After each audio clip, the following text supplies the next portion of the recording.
Hello, everyone. Welcome. This is another State of Star Wars. I was gonna put Small Zero Presents in association with Remix, but yeah, that was something that I wanted to so bad. But the Small Zero gang is here, and with us is a special guest. It's a guy who's black and fantastic. Blacktastic, how you doing, man? Doing great, man. Friday Eve, the weekend is upon us. I'm ready to talk some Star Wars.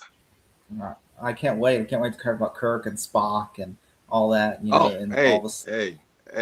I love Star Trek. I like Star Trek more than Star Wars. So may the force be with us. Oh my God! I guess there are so many people. That is like fighting words to some people because they're like, it's not the same thing. McConaughey made that joke in the skit years back, and that's where I got that joke. Yeah, I always tell people Star Wars is rock and roll, and Star Trek is jazz. Yeah, it's classical. Yeah. Like, what was his name? Neil deGrasse Tyson said that Star Trek is more real than Star Wars. Star Wars is fantasy. Star Trek is science fiction. I mean, he's not wrong. Not at all. I mean, Star Trek is what the future should look like. Nations coming together. It could still possibly happen too. Yeah. Now Star Wars. Time. Hell no. Because with Star Wars, it's a fantasy space opera. It's a fable. Princess. It's fantastical. It's completely fictional. Yeah. So how you guys doing? First off, Ryan, how are you doing?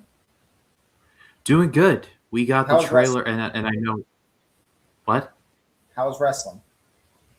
Oh, it was awesome. It was a great time. Saw the Maul trailer for the Maul animated series.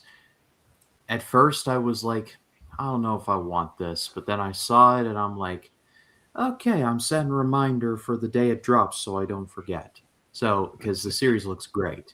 The Star Wars, the Clone Wars lover in my heart was like, I will be seated. I will be seated for that. What about you, Matt? How are you doing?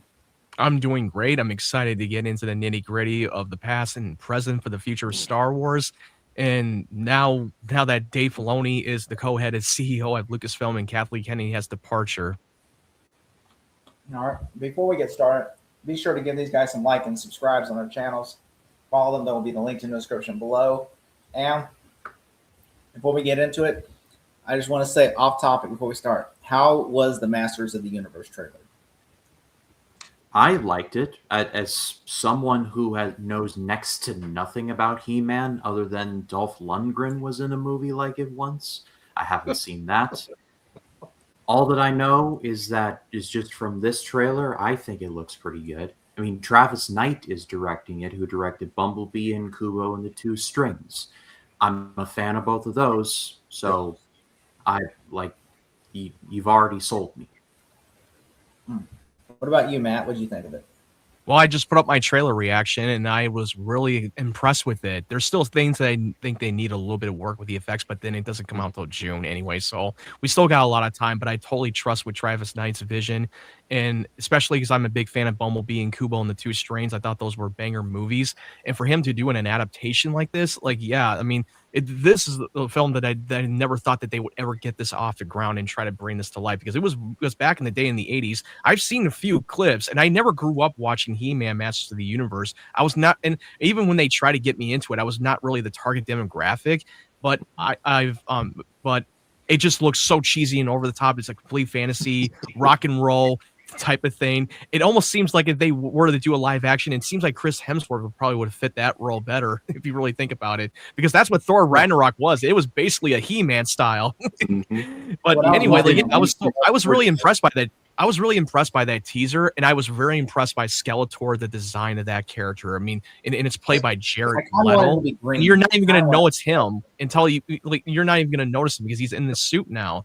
and I thought it was pretty cool design. And him wielding the sword, saying, "Oh, I got the power!" Holy shit, that looked. I got goosebumps. He said the thing. That actor is in a freaking jacked in that role. Like, wow. I mean, I've seen him in his previous roles where he was not like big bulk, but this role, they really put a lot of effort into that to make him look like the character.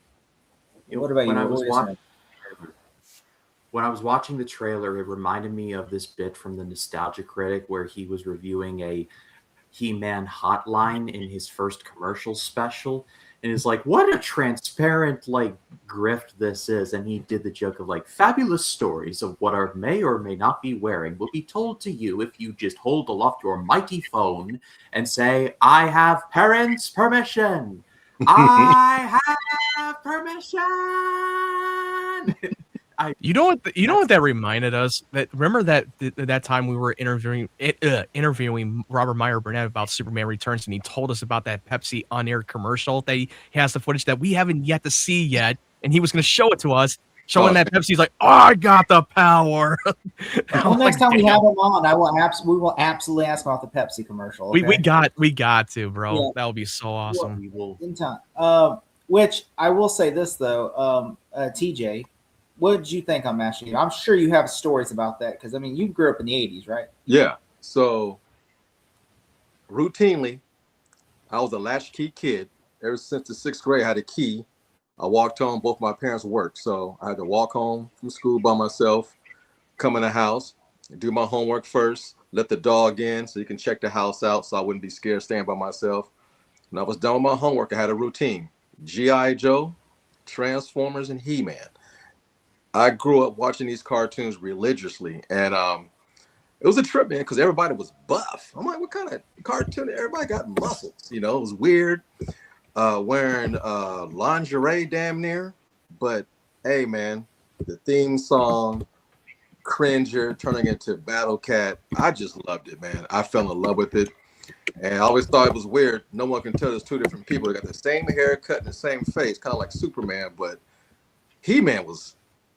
Well, my neighborhood friends had the toys. We'd get together, we'd be fighting and everything. And Skeletor was like the coolest villain besides Darth Vader when I was growing up. So watching this trailer today was a nostalgia trip. It's very, very accurate. They made Man of Arms a brother this time, but, you know, you got a great actor. So when they gender swap or color swap, I don't mind, as long as the actor is good. But Men of Arms are one of my favorite characters. But it's fantasy. It's ridiculous, but it works. And if you believe in it, hey man, it's a whole nother world that you can venture off to. No different than Lord of the Rings, Star Wars, or any other fantasy show or movie. He-Man is right up there.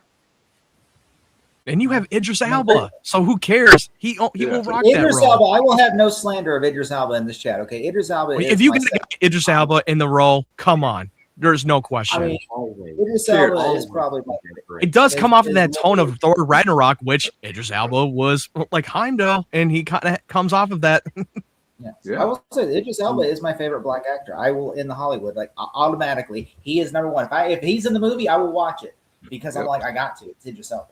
Even if his roles are not good, he owns it. And he's Black Superman. He even said so himself. He literally said it in Hobbs and Shaw. I'm Black Superman. Movie, I'm like, I gotta see this day one. I saw him in the Stephen King's The Dark Tower. I loved him in the role, even though the movie was terrible. But he was great. But he was great in that role. Yeah. Not even the combined awesomeness of Elba and McConaughey could save that. All right. I was so mad he didn't say all right. I'm like, darkness you had always one line. wins. That's the only thing we wanted. It's like Jared Leto going, "It's Morbin time." One thing we waited for you to say. I mean, if he says this as Skeletor and He-Man, we would go crazy. No, I'm gonna tell you right now.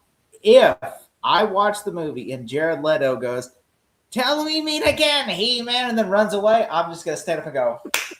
When everybody's leaving the theater angry, saying this is shit. Here's the thing: most people are not even going to know it's him because they don't pay attention because he's going to be in that skull tossing the whole time, so no one's going to talk trash about him. Yeah, Yeah. Yeah. So I will say this though. I will say this. Before we get into Star Wars, one thing. How would you rate the trailer on a scale of 1 to 10? Starting with you, TJ.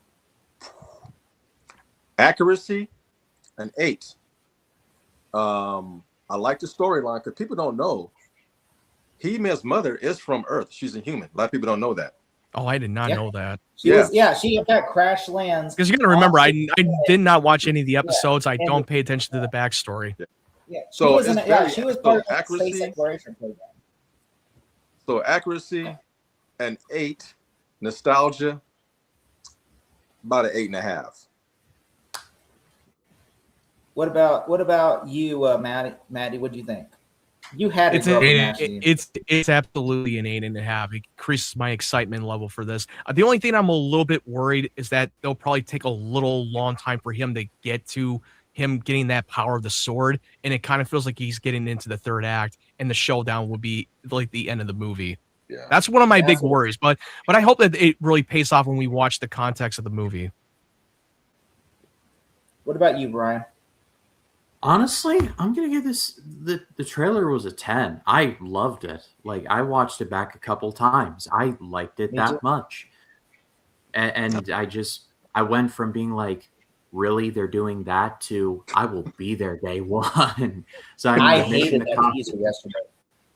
I hated that teaser yesterday. The one they showed where this was in the 80s, a balanced breakfast. And when I saw this and like this was, I'm like, are they gonna do like the Smurfs movie where he jumps out? It's a cartoon that jumps into the real world. I would see that. I don't give a fuck. I don't care. I would definitely see it. I would have been so angry. I'm like, this is a joke. But I never really thought of They it that did way that. when I watched the promo teaser. It was just about, hey, remember back in the 80s when healthy was cereal? Remember the 80s cartoon you grew up in? Well, here's your live action.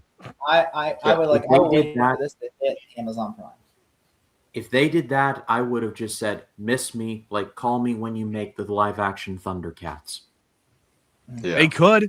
It's still possible. Well, this will be telling. If this is successful, we'll get the Thundercats. Oh I don't, yeah, look, for here's sure. a hot take for me. I don't think this is going to be successful. I just don't. Like, No, I think No, honestly, that's it's, fair. um, that's fair. It's coming out in a like- bad month. The month Yeah, of it's June coming out in the month of is probably- June. It's coming out around the same month Week as after Star Wars. Supergirl. and 2 weeks Each before week, 12:45. the month of June is stacked. Oh yeah.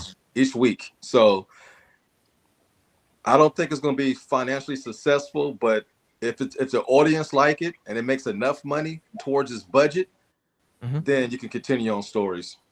They'd really need to put more effort in the marketing for Masters of the Universe. Like, how are you going to connect to the casual audiences that didn't really connect with the show? Because it was more of a cult following. Yeah. Like, if I had to bet, I would say it's going to get great reviews, but it will not Yeah. make a lot of money. No. It'll I think it probably will make do about fine. My, 400. my prediction, it will probably do decent box office numbers, but it's not going to be like 700 million or joining the It's billion not dollar going to be club. enough to make a sequel. That's not where going to they'll say, happen. "Oh, we made a good movie, but it wasn't enough to make a sequel." You know, Right. It's going to have to have legs, Jared Leto. and we'll see. Then It's going to everybody's have Jared definitely have Leto. legs.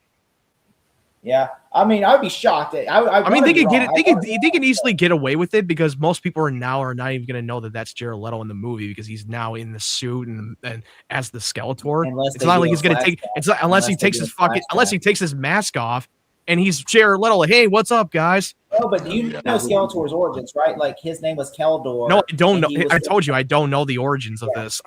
He literally DJ, used to like you be like confirm? a human.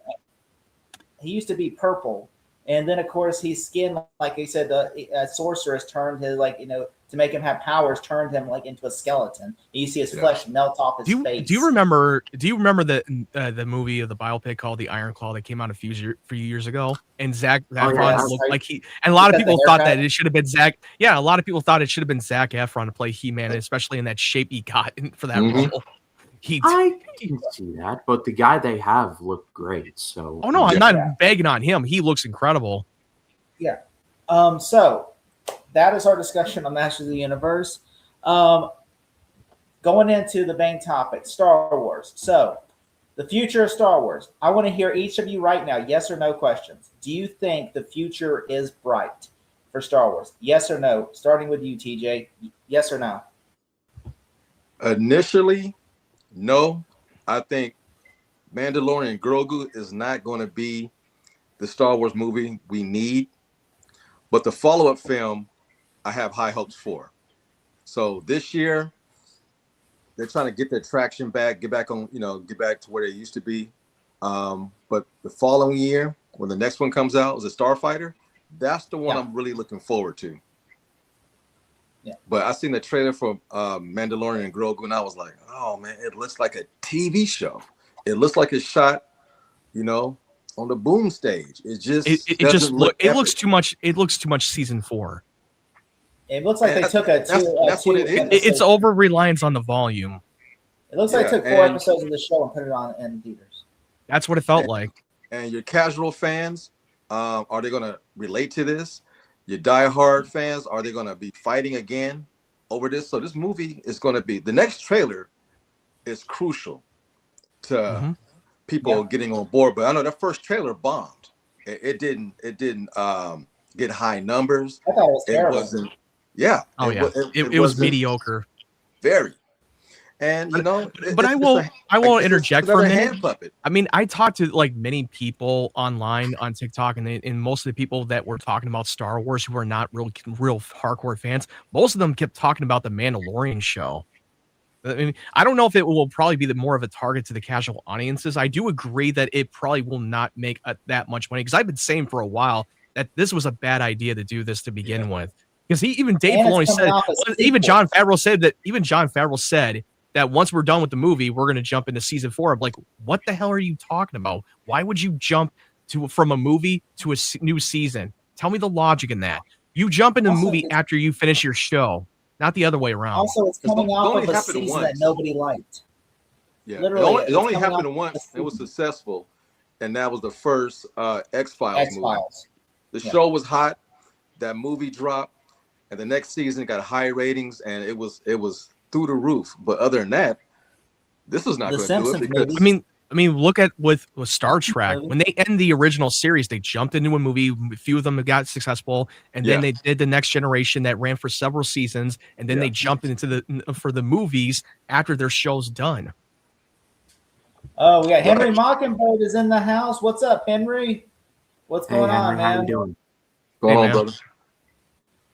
And also to be fair, when Dave Filoni took over at Lucasfilm, this movie was with Starfighter and the Mandalorian Grogu. That was during a time when Kathleen Kennedy was in charge. Yeah. So we're just gonna have to wait and see what's gonna happen after Starfighter when he makes his announcements for his new plan for Star Wars with him at the helm of it. So, are you a yes or a no, Matt? At the moment, I said no at first, but then the more I thought about it, the more I say I'm going to say yes, just for that. Because we need to wait. We just need to wait and see after Starfighter. Yeah. What about you, Ryan? Yes or no? I'm going to go with no. And to take a quote from a pro wrestler named Dutch Mantel, who once said, "Wrestling fans are the most loyal fans in the world until you slap them in the face. They become embarrassed to watch it, so they just turn it off. Change out wrestling for Star Wars," and that quote fits. Star Wars fans are the most loyal fans in the world until you slap them in the face. They become embarrassed to watch it, and so they just turn it off. And we have seen that. I mean, Rise of Skywalker bombed. TJ pointed out Mandalorian. I'm gonna have to disagree on that. It did not bomb. It made over $1 billion. Not bomb because it didn't. No, it did not underperform. It's made a lot. It made over $1 billion. Underperform means that it made like $500 million on the movie. Forbes, it's still, but yet it still made its money back. It still performed well, over $1 billion, even though it critically flopped. I will say it did critically flop. Okay, I will walk back the Rise of Skywalker one. I will walk that one back. Solo flop. Solo flop. Yes.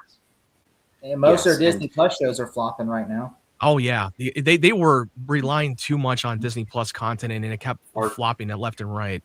I mean, the only successful it did was Andor, and that was the only thing that was successful. Andor even did underperformed in the ratings, but it got Emmys, so they said they didn't care. Yeah, they didn't care. They got Emmys, so that was a big win for them. You make movies and TV shows for two reasons: to make money or win awards. Yep, exactly. Yeah, but I mean, Are y'all hyped for Acolyte season 2? I didn't think so. Well, I mean, they're Yeah, not making we can all agree that here's the thing, that show got canceled after 3 episodes when it was after the 3rd episode came on, and they were like, they checked out. Yes. before And so we- I guess my big point to wrap it up is that they need to rebuild a lot of the trust that they've lost over this past decade. And that's not going to happen with 1 or 2 movies. It's going to take a lot of time. Yeah. And sadly, there's nothing coming down the road that even remotely excites me. Like, I'm going to be way out of town when Mandalorian and Grogu comes out, and I have no interest in like fighting like my way through any sort of mess just to get to see that. I'll see it when I get back. So point is, like, there used to be events, now it's just like not even that anymore. And anytime Star Wars is discussed, it's more of the behind the scenes of who got fired again. Like Last Starfighter, like, okay, fine, but y'all like remember Rogue Squadron when Patty Jenkins was going to direct that, and now she's not even directing that. Well, that's because she didn't even make it. But the difference is with Starfighter, they finished production. They're in post production for that movie, so they're more confident in that movie than the last project that they were trying to get that thing developed. Kathleen Kennedy in a few minutes, but I wanted to, before we do, I'm going to read the headline, but I wanted to read this comment from Henry because he actually does bring up a good argument, I would say. My hate for Kathleen Kennedy has died down the past 2 years. If her leaving happened years ago, I would have been celebrating the high heavens. But now I'm like, just like good luck, bye, good luck, good riddance. My argument would be the only reason Solo flopped was the only reason I would say is flop is because fans were burned out after the disaster at this point, The Last Jedi. No, I do agree with that because it was bad. I agree because it was coming off of a very controversial movie, The Last Jedi. And also, you made a movie that nobody wanted, and you made a poor made trailers. And it was out in May, and Star Wars was supposed to come out by the end of the year. That was their event. That was their date for Star Wars. And they shit the... And I'm someone who defended Solo, and I thought it was a good movie, but it was a movie that never should have been made. Yeah. Star Wars as a brand right now feels like a boat without a captain, in that, like, yes, we all know Dave Filoni is the captain now, and we have yet to see what he is going to do. But he just, like, for the past decade, it just feels like, something starts, and then it's like even the slightest bit of resistance to be like, it's canceled. Is like there's no trust. There's no trust from us, like the viewers, and there's no trust in them, in the creatives. Like, y'all remember when Solo was going to be directed by Lord and Miller? Yeah, they made halfway through that. But they made like 50% of that movie until they got departured. To put it all together, and it was fine. And I like Ron Howard. But yeah, they had to literally grab him, Ron Howard, and they had to shot like 80% of the reshoots. It's like, Mr. Howard, we have a job for you. I'm working with Tom Hanks on the next Robert Langdon movie. What am I doing again? Houston, we have a problem. Got that right. Exactly. Which and even the reshoots of Rogue One, most of the reshoots were not done by Gareth Edwards. It was done by Tony Gilroy, who did Andor season 1 and 2. We got one more comment. The amount of quality Star Wars projects is like few and far between. But I will accept for Rogue One because I still think that was the best Star Wars they have ever done in the Disney era. By a lot. Like, grant credit where it's due. Just the fact that they were able to make a literal Star Wars movie, like a war, like with battles and all of that. That was the definition of wars. Yes. Okay, what are we doing? Y'all see this headline? What are we looking at? All right, so this is the headline right here. I pulled up. Okay. Where it says "Shakeup at Lucasfilm." That's coming from MSN.com, where it says, "In a long and unexpected transition, Kathleen Kennedy is stepping down president of Lucasfilm this week. After nearly 14 years leading the studio, she will continue as a producer of the next 2 theatrical Star Wars films, The Mandalorian and Grogu, out my birthday, May 22nd, and Sean Levy Starfighter movie, out May 28th, 2027, which I'm 90% sure will be pushed to December of 2027. She will then pursue other producing projects independently. The new leader are hardly coming far from. Okay, here's the fucking pun. Are coming from a galaxy far, far away. The new president, chief creative officer is Dave Filoni, who has been Lucasfilm EVP and chief creative officer, serving as Lucasfilm's new co-president. Is Lin Brennan, the longtime president and GM of Lucasfilm Business. This transaction has been proclicating for about 2 years as Disney and Kathleen Kennedy sought a seamless transition, but of course she keeps getting flop after flop, so she doesn't want to leave on the low note. Filoni and Brennan are veteran senior leaders at Lucasfilm who have worked closely with Kennedy since she accepted George Lucas's job and stabbed him in the back in 2012, shortly before Lucasfilm was acquired by Disney, because they wanted to make their own fan service and theme parks and shit. Filoni and Brennan bring complete complementary expertise and experience spanning the studio business. Back then, the shingle hadn't made a big move in about a decade after that $4 billion plus acquisition. Lucasfilm launched a new era of storytelling and franchise expansion that bore 5 theatrical movies that grossed $5.9 billion globally. That started with J.J. Abrams' 2015 directed film The Force Awakens, which remains the biggest ever North American box office performer of all time at $936.5 million, and is 7 films to crack the $2 billion global cross market. The Last Jedi grossed $1.3 billion, and The Rise of Skywalker, the movie that everybody loved, completed the third Skywalker theatrical trilogy with $1 billion in global gross. The standalone film Rogue One grossed over $1 billion and hatched the Emmy-winning follow-up series Andor. The Mandalorian took the opposite path, enlisting Jon Favreau to launch Lucasfilm's first foray in the live-action series to anchor the launch of Disney Plus platform in 2019. Favreau expanded the tale to the big screen this summer. The subsequent limited live-action series have included Obi-Wan Kenobi, a show I really like, Ahsoka, a show I really didn't give a shit about, Andor, a show I thought was okay. And the series has garnered 85 Emmy nominations. Andor, of course, what I'm referring to. Lucasfilm also branched into animated series with Star Wars Rebels, The Bad Batch, Tales of the Jedi, The Young Adventure, Jedi Adventures, and Star Wars Visions. The company have also partnered with Disney on the Galaxy's Edge immersive worlds at Disney World Resort and Disneyland. Lucasfilm's games have hatched numerous projects, including new stories from the adventures of Cal Kestis,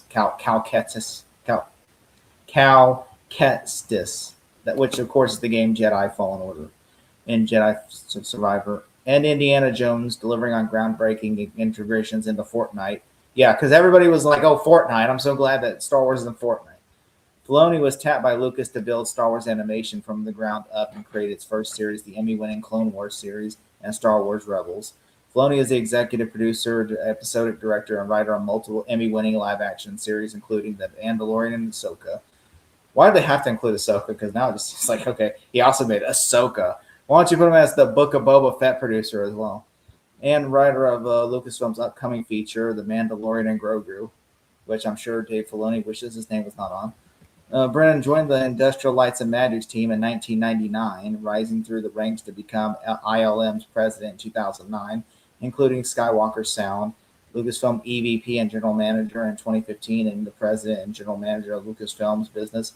In 2024, she leads Lucasfilm's business strategy and franchise production operations and oversees ILM expansions into several stories worldwide, establishing as it's the industry preeminent VFX studio at the forefront of production technology. In addition to Favreau's The Mandalorian, Grogu, and Sean Levy's Starfighter, upcoming projects include the new animated series Mole Shadow Lord, which is a show we're excited about, and the second season of Ahsoka, which is a show we wish that never happened.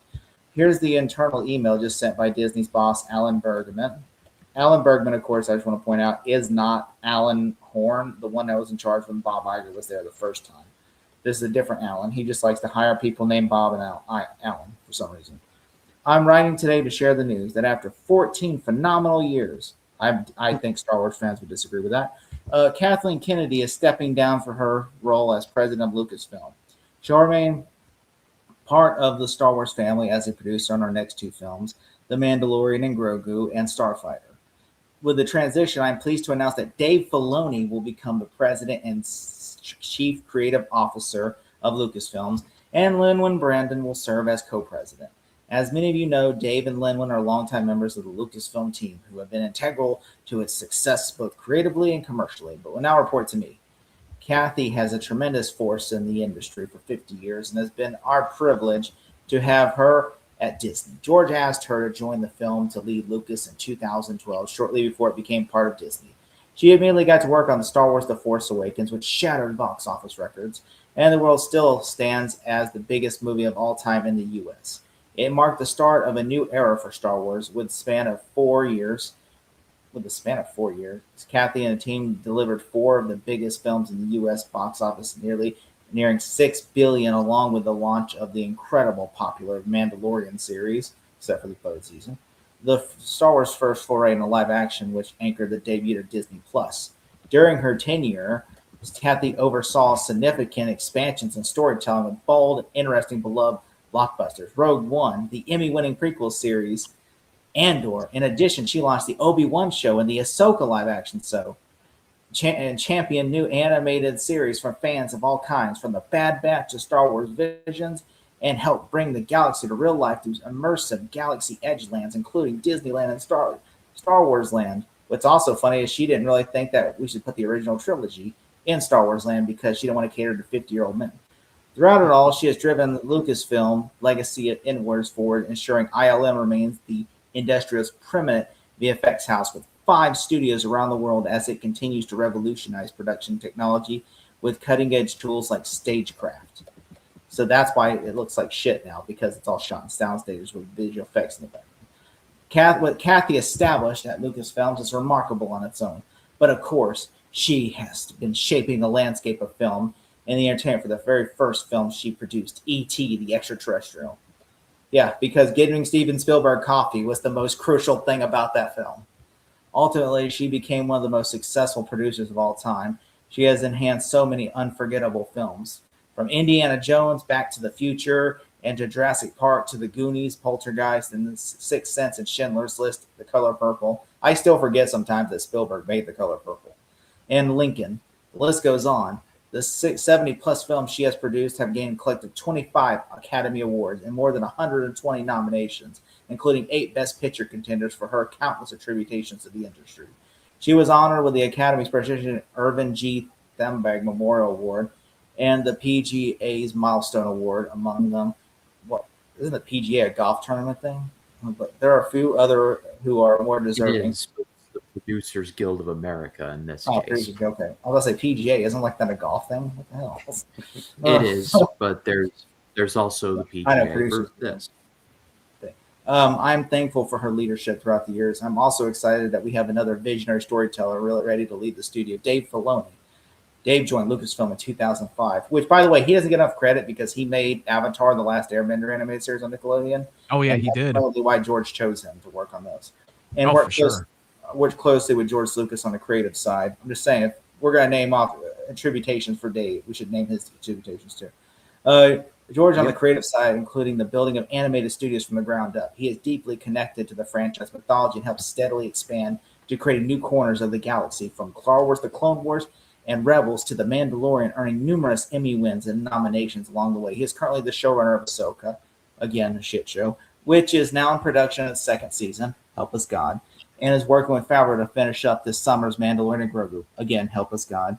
Lin-Manuel has over 26 years with the company, rising through the ranks of ILM to become its leader in 2009 and later general manager of all time in 2015, before being named president and general manager of Lucasfilm Business in 2024, and being able to drive through innovation and clear strategic visions have kept the company leading edge during the period of massive technology shifts. Her leadership in the industry has been recognized with some Lifetime Achievement Awards for the visual effects, as well as the Commander of Most Excellent Order of the British Empire. Okay, so what is she now? What's that guy in the in the 1920s? The leader of during World War I or II. I'm talking about the guy in World War II, the guy that, not Hitler, but the one that was in British, that was during the British time. Churchill? Yeah, Churchill. So what is she, Churchill now? What is she, Churchill? Mm-hmm. I forget she's British, but yeah, she's British. But with Dave at the helm, Linwin leading the business, Kathy continued to produce, and stellar teams at Lucasfilm and ILM and Skywalker Sound behind it, audiences can look forward to shitty storytelling and terrible losses for a long time to come. Alan. So I did fill in the blanks a little bit on that one, but Yeah, I figured that. I could tell. Imagine if he was that honest. I'm like, well, at least he's being honest. I can't. But no, that was being joking on some of that. But like, I will say though, my thing is though, I will say this. Okay, this is one thing that I am. Kathleen Kennedy, we can all agree, is not a Star Wars fan. She's been vocal about. She'd never even seen every single film. She didn't like. She literally had said, like, even told George she was on Skeptic because I'm not a Star Wars fan. And George, but she said George chose her because she can lead the brand. So let's talk about the Kennedy era. Also, before we do bring this up, I want to like read some of Ramsey's comments real quick. Also, I would like technically make the counter argument that Rise Skywalker was put into a corner. Yeah, it kind of was because they were milking it like it's the final one. So I mean, Colin Trevorrow, the guy who directed the first Jurassic Park, was supposed to direct Rise of Skywalker. It was called Duel of Fates. Yeah, we knew about that. But they had to bring JJ back for damage control. Yeah. And then, of course, it's fun. I mean, it's funny when the Avatar trailer somehow beats the Star Wars sequel trilogy in terms of box office numbers. But then again, everybody trusts Cameron. It's like one singular vision. That's the only thing I would disagree with that because it's one singular vision. It was they told JJ, okay, you go. They put JJ in the corner and said, you go and make this movie. Even Kathleen Kennedy, when she hired on Rian Johnson's like, hey, do you want to make a Star Wars movie? Okay, make the movie. Run with whatever happened in the previous Force Awakens movie and run with it. And that's all what happened. Because she wasn't a fan. She absolutely said, I am not a fan. I will come into defense because just because you're not a fan doesn't mean that you can still try to hire on who are the right fit for the job. The only problem is that she could not keep her directors on the same page. And they were complete knee-jerk reactionary and not very planned out to where they want to go in this franchise. And that's why later in the years before, like recently, like she wanted to hire him on as a creative officer before he took over Lucasfilm, because she knows that he's the right guy. And the reason why she hired on for Favreau and Filoni to do the Mandalorian, she let them do their own thing because she knows that they're the right fit because they know Star Wars. Yep. And also, if you bring too much fandom involved in the making of these movies, then it just becomes more of a fan fiction, and it becomes so convoluted, and it wouldn't feel like a movie. You know what I'm saying? You need to hire someone who can actually make a movie and has experience in the business. I mean, I do agree with somewhat what you're saying, but they should also know the lore. Because you can't, and also when he's now the head of Lucasfilm, he needs to put his ego away. Take your ego aside. Make sure you do what's best for this franchise. So a lot of people see like this trilogy. A lot of people see this is the film that kind of started like.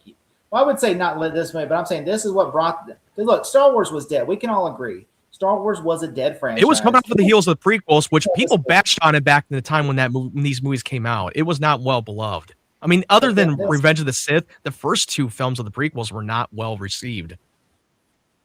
Yeah, this movie right here, Clone Wars certainly helped, and there were like video games and books, but in terms of like mainstream like stuff like this, yeah, it was pretty much it was pretty much done for. I mean, we can put the blame on Kathleen Kennedy for the sequel trilogy setup, but we got to put the blame on Bob Iger because he demanded that we need to get this new trilogy off the ground, and they put it in a tight spot, especially Kathleen Kennedy. Well, I do want to mention one thing about Bob Iger. Okay, Bob Iger shouldn't screw that. He did admit it. He admitted in his book. I always said I liked him as a CEO. I don't like what he's doing recently, but I liked what he was doing before, he left or before COVID. And I will say he was on the set. He literally, the one thing he said in his book is, I regret screwing George Lucas over. Because George felt betrayed because literally George gave us 3 treatments for Star Wars for episodes 7, 8, 9. And we read these and we felt like fans would not want these. We felt like we're going to go make something for the fans. So we bought the treatments and then we discarded them. and then we hired people to write these because we wanted to make something for the fans. Yeah. And George felt betrayed, and he actually was. Yeah, remember he called them slave owners. Remember he called Bob Iger and the CEO of Disney a slave owner because he said, like they literally are like, which I'm like, that's a harsh statement, but yeah, but I mean, There's look, a kernel of truth in there. Yeah. And also in later, like around the time the Rise of Skywalker came out, I don't know which interview it was, but she even said like, "Oh, there's no source material, there's no comics." Like, what are you talking about? There's been many fucking legend books and but comics. she's referring to I'm like, well, it's not like. I mean, I don't know if that was out of context. Maybe it was. It could be wrong. Context. Yeah, I It's figured. not Yeah. Basically, I think it might have They been a time when they were canceled doing the original trilogy. they canceled out the extended universe, like the Han Solo trilogy, the original Thrawn trilogy, not the new one, but the original one, like Heir The to the Legend book. Empire. Yeah, the Legends have- book. I have it back there on this bookshelf somewhere. Point is, they retroactively like got rid of that. They made them all Legends books, which is a completely whole kit and caboodle there.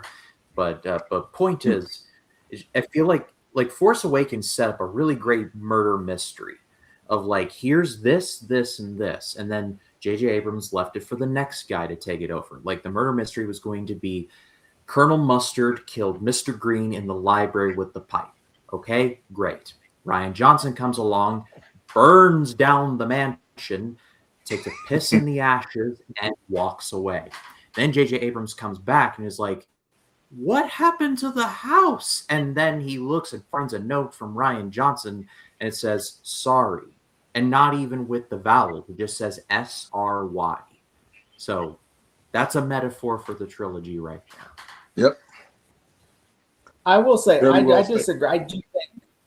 I do think my thing is this, okay? Rian Johnson should have been in, like, him and JJ should have had a conversation and said, look, what is your thoughts for how you see episodes 8?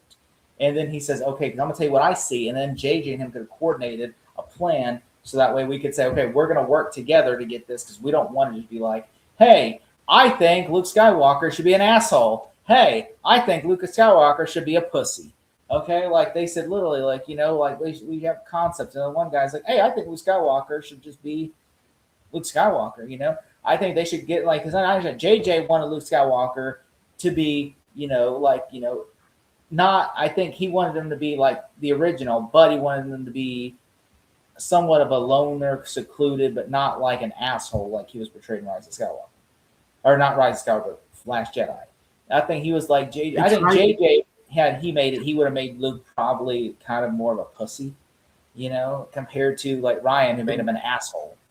The problem They the problem tried to was- do like the last gunfighter they at did the a- OK Corral, and it completely just they whiffed it. Yep. They had a chance to do something great. As good as The Force Awakens was, the one thing we were all waiting for to see the 3 legendary actors on set together in a scene, and it never happened. Luke Skywalker was left out of the first episode and to the second one. Again, it made him an asshole. But that first movie, the 3 of them should have did something great, and then Han Solo's death would have been a little bit more meaningful. But that's the only thing I regret about that first movie. And then, of course, tragically, Princess Carrie Leia, Fisher. the actress, dies in real life, and then you gotta course correct, and you can tell they was flying from the seat of their pants, because when you go make a trilogy, it should be written out first before you even shoot the first one, and obviously they didn't do that. And death, it happens. It happened in Black Panther, but it still made a decent sequel when tragedy strikes. But the main thing that I always regret about that first movie, Han Solo, Leia, and Luke should have been on set together in at least one epic scene in that third act, and it never happened. No. Yeah. Their plan The one was to thing that focus I more wanted to- on the new character, the new generation of characters. Their goal was to have one legacy character have a big role, which is Han Solo in the first one. Second one, Leia. Second one, Luke Skywalker. Then the third one, they had major plans to have Leia to be the bigger role in the third movie before her passing, and that was the part of their pattern. But instead, they should have. I agree. They should have had all 3 of them in the same scene together. It would have been a big, great nostalgia, and it would have been well rewarded. But they did not want to do that. My real big issue with The Last Jedi is I do think that sometimes, like, I don't mind Luke being an asshole. That does not bother me at all because I know what they were trying to do. They were trying to make him like Obi-Wan and Yoda, where he's secluded. He doesn't want to be nowhere. Because he feels responsible for the creation of Kylo Ren, that he's the one who got him to turn to the dark side, and he feels regretted, and he thought that the galaxy would be better off without him. And I know some people like to say, "Oh, Luke is sucking on titties in that movie," you know. And I'm like, I was like, okay, first off, okay, yeah, that was weird. I would not have included it. And then on top of it, there's like a scene where Ryan Johnson trolls, where you see like, oh, is that a spaceship? And it's just someone doing laundry, and you're just like, steaming their clothes. That, you know, there's stuff like that where I think the cancel bite was the worst subplot of the whole movie. The cancel bite with Rose and Finn was the worst. They completely shit the bed on the Finn character. You started off with very strong in the deserted stormtrooper, and he had as a higher calling to step up against the First Order. And then when you get into the second film, then the third film, you completely threw him under the bus. Like he had a short end of the stick. What were you saying, Ryan? One thing that I want to get on record is that I think in terms of technical aspects, I don't think a Star Wars movie has looked better than what some things of The Last Jedi accomplished. Like this, what we're looking at now. Yeah. We're talking like the island that Luke was on. I thought that was great. Just in general, like I love the final battle. The scene looks beautiful. Like the scene where they fight, I thought that was great. And then it goes to red. Like, and I loved that. But just Last Jedi made a whole bunch of dumb decisions, like Cantobite, like Matt, you were talking about. Yeah. That whole thing was stupid, and people were like, it's bringing up the concept of slavery in the like the Clone Wars did it, and they did it. Like, better. did we? What was that relevant to the main story? It was not very relevant. Phantom Menace, like you want to know who was a slave? You want to know technically who was a slave? Anakin Skywalker and his mom. So this slavery has been acknowledged before. Like it feels like they have not watched the previous movies. No, they didn't. Yeah, clearly they did. I do think that obviously I think making like Phasma, like I think Phasma basically just killing Phasma off and killing Snoke off. Good. Like I think that was stupid. I would not have done that. And I think also Snoke, especially when you have Andy Serkis as the main big baddie of the trilogy, and you kill him off at midpoint of the movie, and since they literally could not think of anything of his backstory, we were always speculating who is FM2187. Do you think that I look like a gigantic trash can with a gun? Yes, you do. Get to bed. Like, why? Well, they made him a joke. Okay, first of all, I love the look of Captain Phasma. They just fucking brutally did not handle her well in the first two movies. And then they made Hux a joke. Remember, he's like, especially when you have Gwendolyn Christie, who was coming off with Game of Thrones, and you completely made her a one-note character. The Boba Fett character in this movie. Yeah, she was literally the Boba Fett of that movie. And then she dies, and they're like, "What?" They have a deleted scenes. They have a deleted scenes in The Last Jedi where Finn called her out when she shut down the shields of the Starkiller base and got called out by her own people. Kind of an underrated problem with the Disney Star Wars era is that it relies way too much on the books and the comics and the video games to help fill you in on what these people actually are like. And then they retcon it. They needed to make everything connected from books and comics. Like, do you think anyone's going to read all that stuff? No one's going to have that time. No, the funny part is, when it's time, it's canon. Comics and books are canon until it's time not to be. Yeah, I know. And things are very contradiction when you see these movies and you can spot it, even who follows that shit. What about you, TJ? Like Marvel what are your Comics thoughts on Jedi? Marvel Comics does an ongoing Darth Vader line like of comics, and it's great. I think it's mostly very well done.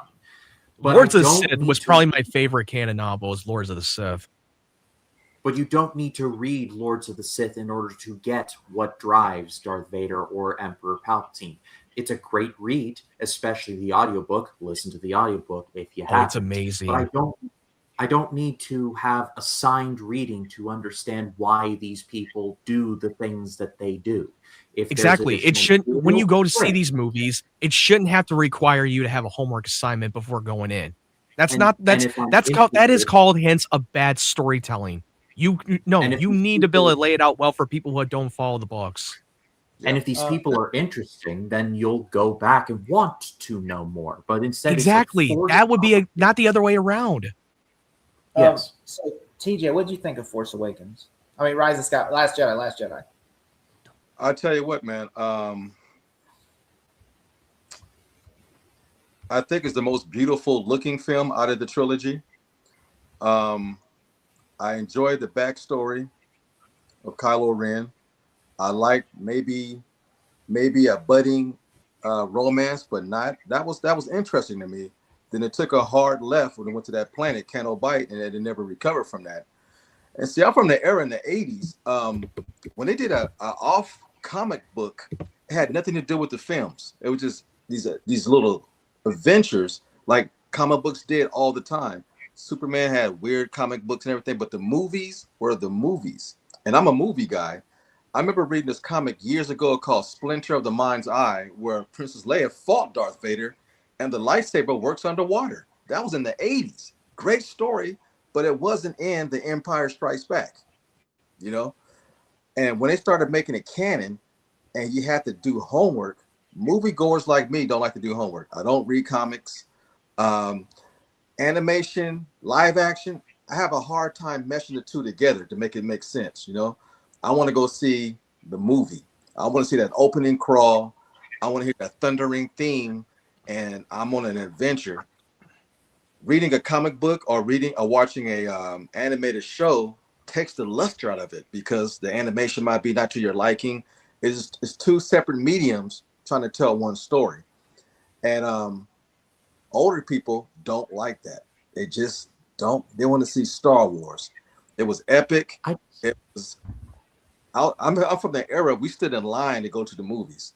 There was no internet. But like I made friends standing in line for 3 hours to go see Empire Strikes Back or Return of the Also, Jedi. when The Force Awakens was coming out on opening night, I remember we didn't have pre-signed seats at that time in my theater. We were outside freezing our fucking ass off. And we had one guy coming up to us, and he was on his phone recording, like, hey, are you excited for The Force Awakens? How excited are you? Blah, blah, blah. We were waiting for like at least 2 hours, and it was a packed theater. Everybody was dressing up, even the employees. They had kick-ass outfits. Even the Darth Vader outfit was. I remember that the guy who was dressed up as Darth Vader walked into the hallway to the auditorium, hearing that breathing noise, like. I was like Empire Strikes Back. I was living in the Empire Strikes Back scene in Dagobah. I remember whenever people the thrill. A time ago, everybody cheered whenever it says a long time ago, a galaxy far, far away. Everybody went, woohoo! I remember when they did cheered when it was said a long time ago in the galaxy far, far away, and then the Star Wars started playing, and everybody was silenced when the Force Awakens was about to start, and the crawl comes up, and it says Luke Sky, and we were reading, and we said Luke Skywalker has vanished, and we're like, what the hell? And here's the thing. This movie came out 10 years ago for The Force Awakens, the 10th anniversary. By the time we get to the end of the year of 2026, Rogue One came out 10 years ago. Yeah. Wow. You should do yourself a favor. Go back 10 years ago and watch, I think it was during a Monday Night Football game when they dropped the trailer. Oh, yeah, Force Awakens. You remember the internet went crazy. Everybody was in love. They finally showed Harrison Ford and me. My favorite starship of all time is the Enterprise and then the Millennium Falcon.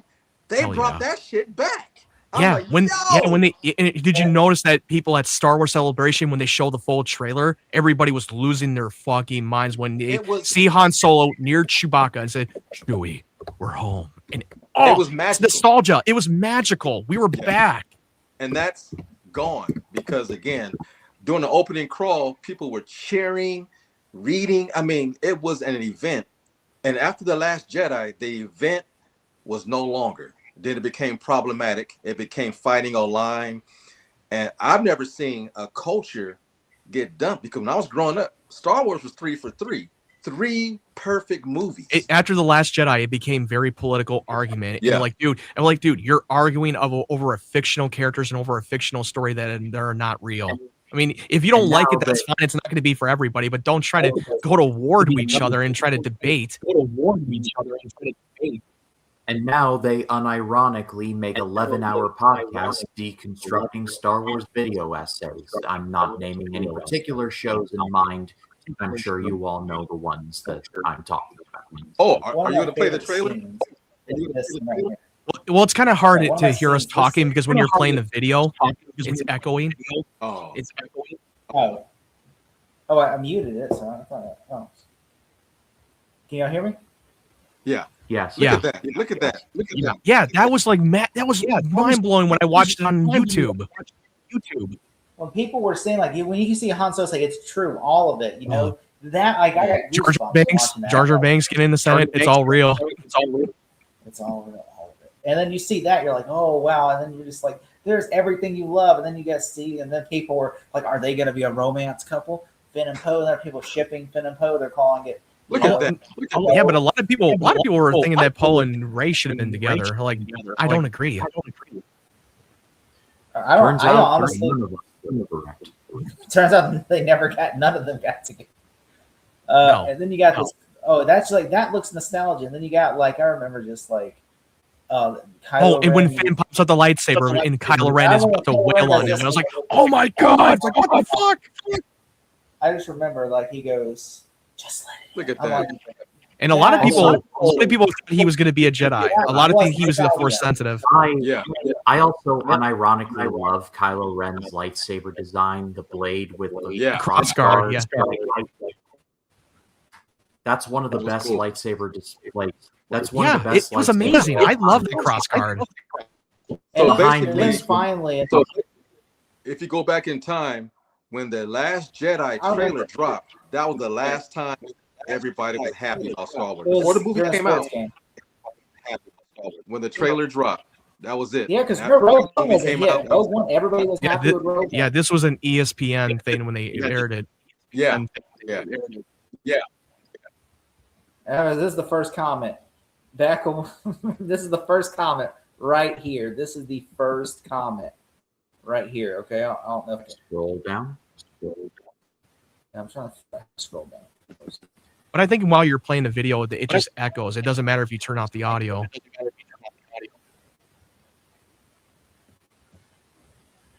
Okay. Here it is. All right. All right. So look. This is the first comment. Okay, man. Back when we had no idea this could start a war. Yeah, that comment was like, was that 8 years ago? Moments before disaster. Mm-hmm. This was. I mean, everybody was so excited. I mean, I was just like, I remember that song. Like, I literally predicted that he was not going to shoot his mom. I knew that was not. I knew that was coming. when I saw You know, like when she got another kind of underrated thing that happened with these movies is that it kind of killed at least two careers. Like Daisy Ridley is still acting. I saw her in a movie earlier this year called We Bury the Dead, which was okay. But what has John Boyega been doing lately? And I'm not trying to be mean. I'm unironically asking, like, what has he been up to lately? The last great movie he did was on Netflix called They Clone Tyrone. If you haven't seen that, do yourself a favor. he's supposed to be in that movie. fantastic. This might have been, yeah, that was like back before he was in Star Wars. Look at that. Look at that.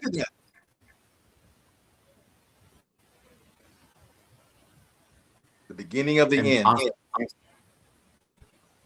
end. Oscar Isaacs it's recovered. And What a he's waste. still- Just let it in. And then we had this movie right here where everybody was like, you know what, maybe this is going to be the end all. Like maybe Last Jedi will be a disappointment, but then this will be like the savior. trailer. They're like, this is going to be, and everybody was excited for Rise of Skywalker. Yeah, I was excited for it Everybody too. was so excited for this movie. I Yeah, remember I was excited. everybody was excited because they're like, JJ's back. The only thing I saw one red flag when I was like, this is Spider as Justice League, and I'm like, oh, that's where. And then yeah, members of Superman. I'm like, Chris oh. Chris Terrio. Yeah, when I heard that, I'm like, maybe it'll be good. Well, he did. You know, Yeah, he Chris did do the Terrio, screenplay he for did like BVS Argo. in the Snyder Cut.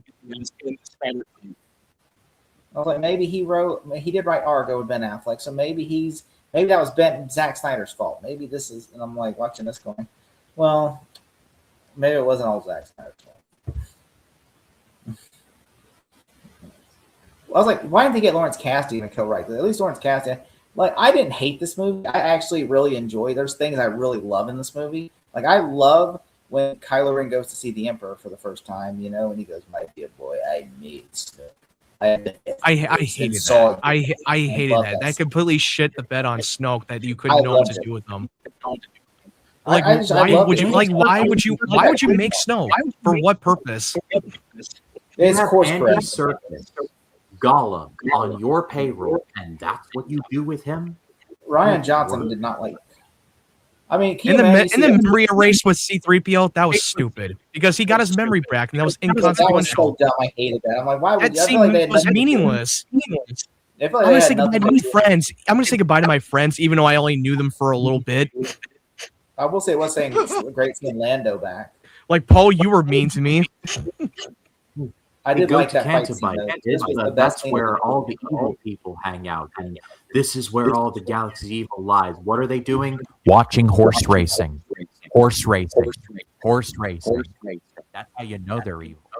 All right, so What God, what is it? And then Emperor just offered him that Kylo Ren can refuse, even though he's the supreme leader of the First Order. I can offer you something more. Like what? I'm the leader of the First Order. You got nothing. You got fucking billions of Star Destroyers. I do want to say one thing. Okay, Kennedy, we can all agree Kennedy had shit the bed with the trilogy. But I mean, look at it this way. I will say there's some pros and cons she did. Okay, for one thing, I will say. Okay, pro, we got Andor. Yeah. She got Tony Gilroy and Andor.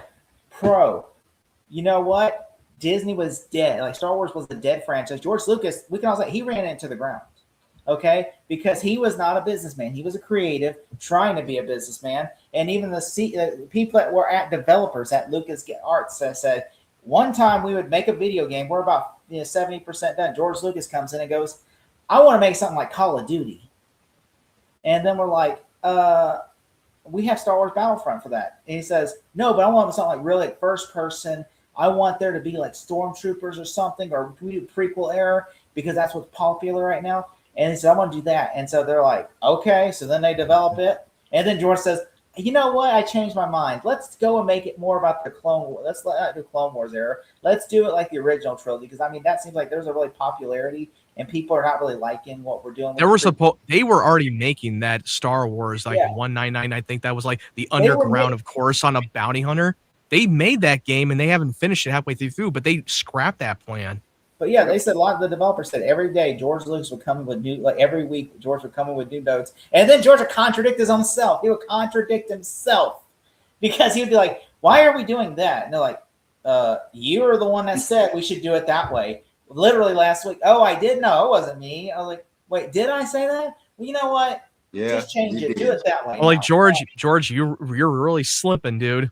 Oh, like you said last week. I mean, I worship George Lucas, but yeah, I agree that he contradicts a lot of things. But then a lot of defenders of George Lucas, you're disrespecting George's vision. Yeah, well, George just contradicts a lot of shit in his decision making. Like, what are you gonna do?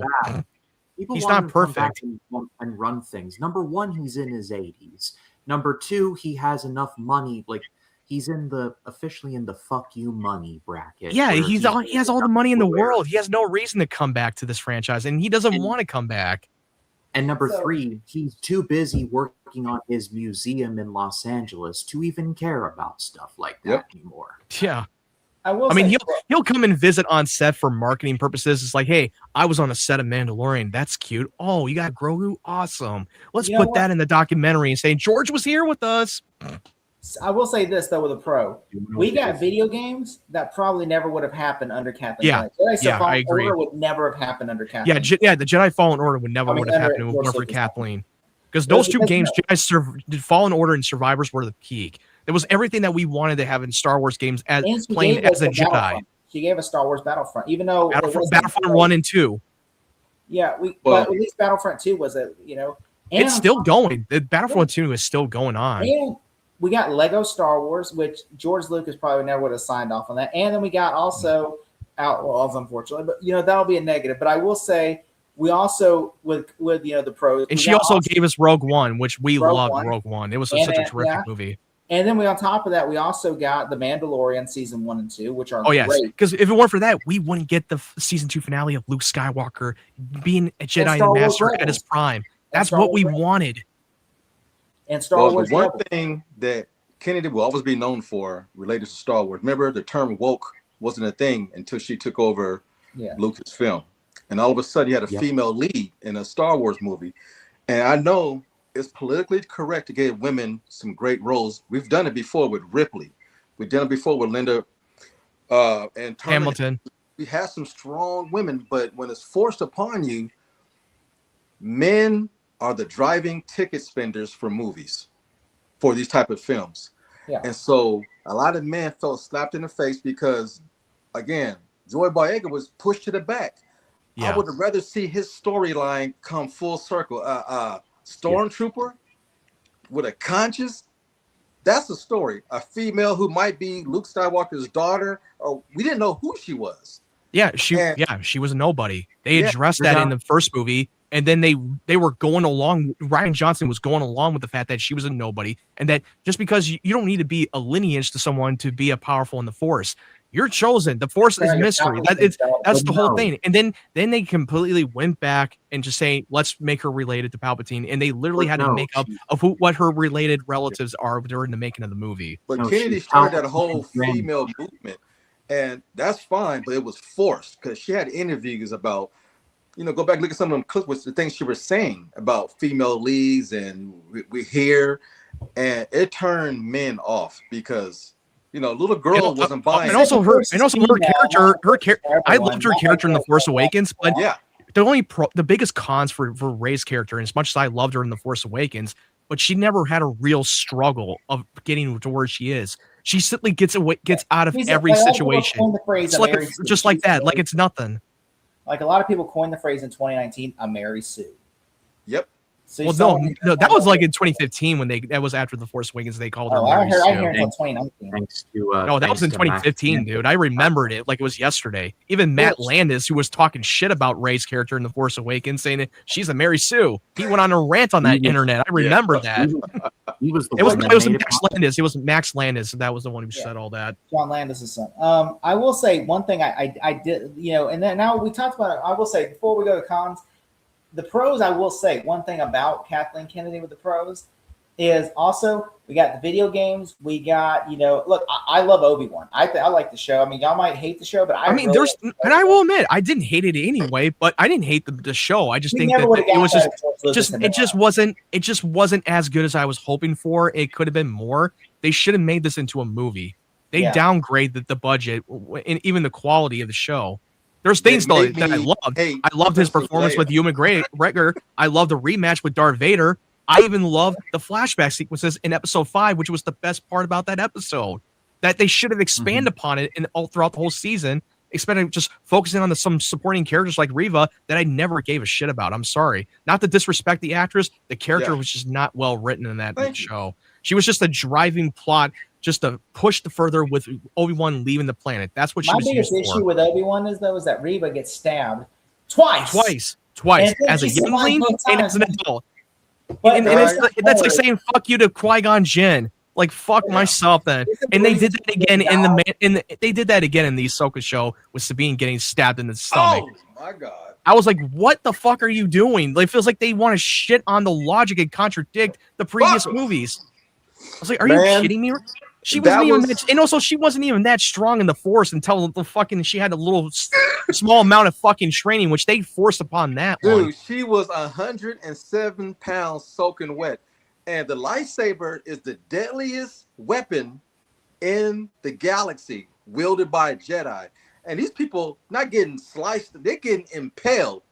I'm like, it's like zoom. They're like, hey, fuck physics. Fuck that shit. The next day she's getting stitches. I'm like, she gets patched up. It's like, I'm done. I got a little boo boo. I got a boo boo. The action is like everybody they're saving that.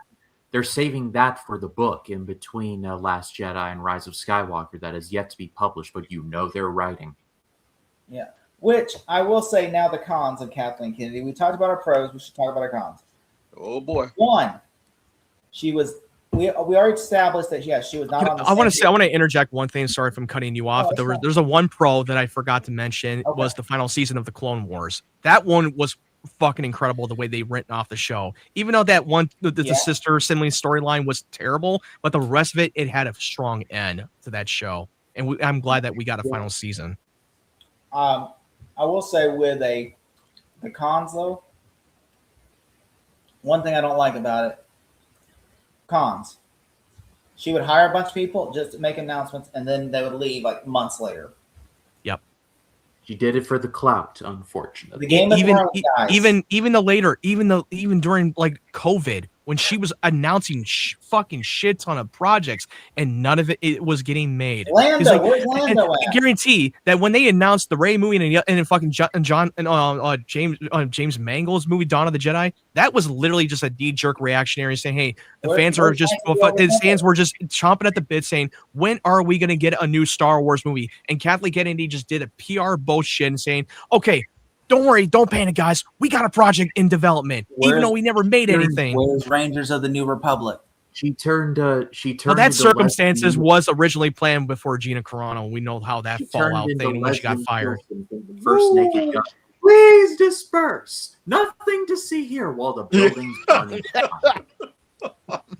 Please disperse. There's nothing to see. Where's here. Knights of the If this situation hadn't happened with Gina Carano's departure, they would have made the Rangers of the New Republic because she Oh, was supposed to be God. the main character. Again, the whole woke thing, pitting females in the lead, forced, turned everybody off, man. But I will say that some people online are just shouting out woke term for the sake of it, True. just to stir up drama. Yeah, And I there- hate when people there say are that. Like, Yeah. like they like to There are throw that shit unfortunately word around a lot because it's a mainstream of hatred. There are unfortunately a lot of grifters and shysters and snake oil salesmen who have turned Star Wars into like their own personal like money pit of like Star Wars sucks, it always has. Like sadly they're around and they're still kicking. Well, them, but like Damn, yeah. bless. But yeah, sadly they're still around. But Yeah. I will say this though. I will say, and then we have like the Mandalorian season 1 and 2. Season 2, by the way, came out during the COVID. Was one of the popular shows, especially that finale. Like everyone loved season 2, and then that finale blew everywhere. Like, all right, we're back on track. We met the movies. And I was one of the people that made a prediction, like, who's the Jedi that he is going to come? It had to be Luke Skywalker because he was the only Jedi master in the post-Return of the Jedi era. But that There was were so no many good. of them left. It was so good that people didn't even care that he looked a little off because It didn't feel forced when he showed up. It felt so well earned when he was coming through the hallway, taking out a bunch of battalions of dark death troopers. It was fucking mind blowing. The score, beautiful. Hit in saber combat. This was another hallway iconic scenes in any medium. And then I will say that the de-aging looked really terrible when he shows his face. They're like, oh, that. But other than that, it was fucking. They fixed it. Book of was Boba fucking Fett. banger. And then, they definitely fixed it in the Clone Wars book. the next year. We got Clone Wars, the final season, and then we're in the Bad Batch. We're like, all right, we're back, baby. And also, I forgot to mention the underrated Star Wars show was Rebels. I loved Rebels. It was such an underrated show. No, Rebels. That was during. No. This was on Disney XD. This was during the time of the era of Kathleen Kennedy. Disney bought Stars. They literally agreed because Simon Kinberg was a showrunner for that show. Him and Dave Filoni. And yeah, Dave Filoni too. I will say this though. Then we got after we were banging for business. Then we got Book of Boba Fett, which everybody was excited for because We were all excited. And Robert Rodriguez was the showrunner. He was directing all the episodes. Robert Rodriguez. And I don't even want to put the blame on Dave Filoni itself. I put the blame on Robert Rodriguez. He was slacking off making that show. There playing this guitar. Everybody said he's the nicest guy, but Favreau had to literally. But he directed a banger episode with Boba Fett in The Mandalorian season 2, and it felt like they gave us a great Boba Fett that we've wanted since Return of the Jedi, and then they made him a badass. And now we see why he was so good. But then when he made that show, they fucking watered his ass down, and they completely shit the bed. And then it was not good enough for him to lead the show. You had to get fucking Mandalorian back for the last 3 fucking episodes. It felt like we were watching the Mandalorian show again. Because they thought that Boba Fett was not good enough. They said Mandalorian was not originally supposed to be until the finale to show up. But what happened was Rodriguez had screwed everybody over, went overboard, and they had to scrap episodes and said, "Oh shit, They said that originally those episodes, those Mandalorian episodes, were meant to be for season 3 of the Mandalorian, but they changed it and they rewrote it real quick and threw it into Book of Boba Fett because they're like, we're not going to have that many episodes because Robert fucked us over." So, yeah, it's like, so that's why I'm going to put that's why I'm going to put the blame on Robert Rodriguez for fucking that show up. Yeah. As a child, man, in the 80s, Boba Fett was the most popular action figure of all Star Wars. And to see that show, the Book of Boba Fett, what they did to him, what an out of shape Like a dude with a bantha. beer belly Like is a bantha. motherfucking Boba Fett. I mean, they used him great in season 2. That one episode that he fucking took out those stormtroopers. Yeah, he showed That was the up, Boba Fett we like- wanted. And then they made the mini series and the like half of the series. Tamara Morrison, bless him, he was literally in the bath. That was literally half of his scenes. He was just like, He was in the healing I don't bath have chamber. anything to do, and I And will let's never just have cut to- anything And then his It- dances with there was wolves, no- you're showing the like, live here in a They were pool literally of cutting fire. through flashbacks every time he's in the bathroom, the healing bath chamber. Survived the Sarlacc. Really? Luxury. Really? He survived that shit? Wait, He I was didn't know. he was slowly he was going to slowly digest for another And thousands then of you had years. the bite gang. Remember the bite gang? The winner. Oh, those Those cyberpunk gangs, the fucking cyberpunk gangs. Oh god, they were the fucking worst. Oh god! I was like, I was Who- especially the music. That was definitely Robert Rodriguez hanging like written all over it because it felt like a fucking adult Spy Kids. Yeah. Did you see the sequel? They came back and 28 years later at the end of the movie. It looked like Power Rangers, man. They look like go Power Rangers. Dun, dun, dun, dun. I was waiting for them to cue that music. Like, come on. It was so out of place. I was like, wow, Star Wars is stuff. It was a Look at cyberpunk Spy Kids and Power Rangers rolled in the fucking one. For me, well, the way they were shooting their guns and stuff. It was totally Oh wild. yeah, the shootout was not that well done. It was poorly choreographed. Yeah. The unnecessary spinning move. I gotta do the spinning. What the fuck was that? What? Are you kidding me? Yeah, This is a joke. Thank you for your comments in Henry, but I really think though, like the Book of Boba Fett, and I will say I like the finale. I don't care what people say. The finale I thought was great. Whatever they had, like Yeah, when Mando and Boba Fett teamed up, that was the only good Yeah. part I about thought that it was great. finale. And I also really liked the Mandalorian episodes. But I'm like, the sad thing is, they should not have Mandalorian episodes. That should not be your best episodes. Like the Yeah, Luke that shouldn't Skywalker have and to be. Ahsoka. You forgot about episode Boba should Fett be when Mando better. showed up. You completely forgot you were watching a Boba Fett show. I It felt forgot. so misplaced. It was But that great was not episodes, great. but it should not have been in that episode to begin with. Apparently And the I reason- will say, I didn't like how they just rushed in their whole reunion with Grogu and Mando. They were apart not that long ago, and Yeah. it just didn't feel earned. It felt like, no, we want to get them back because we know fans really love Grogu and casual audiences love Grogu. Cad Bane So we got to have died. them back in because it's a Like, so selling point. quickly. It's a selling in the marketing. And I'm like, no, because when you have that end, when they separated at the end of the season 2 finale, it felt like the show concluded and he fulfilled his purpose. Yes.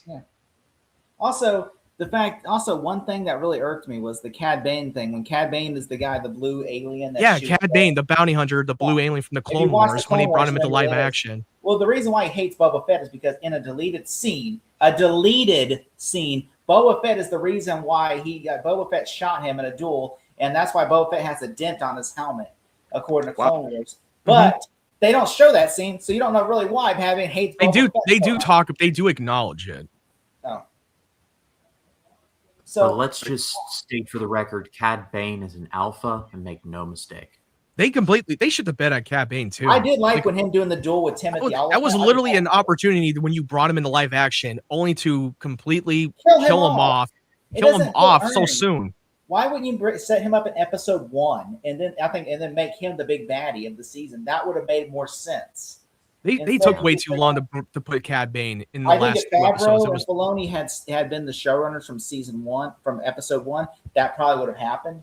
But because they came in so late trying to fix everything and post but also with live action Star Wars shows, these episodes are way too short for one season. Like, no, you at least make it at least 13 episodes, and that would have been better. And also your runtime needs to be a little bit longer to flesh out the story.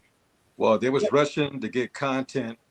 Oh yeah, this was under Bob Chapek too. They Yeah. were rushing out to make content. Even he admitted in a press conference, we need to get these people to make as many content as you can, as fast as you can. It affected Marvel and it affected Lucasfilm, especially Lucasfilm. Yeah.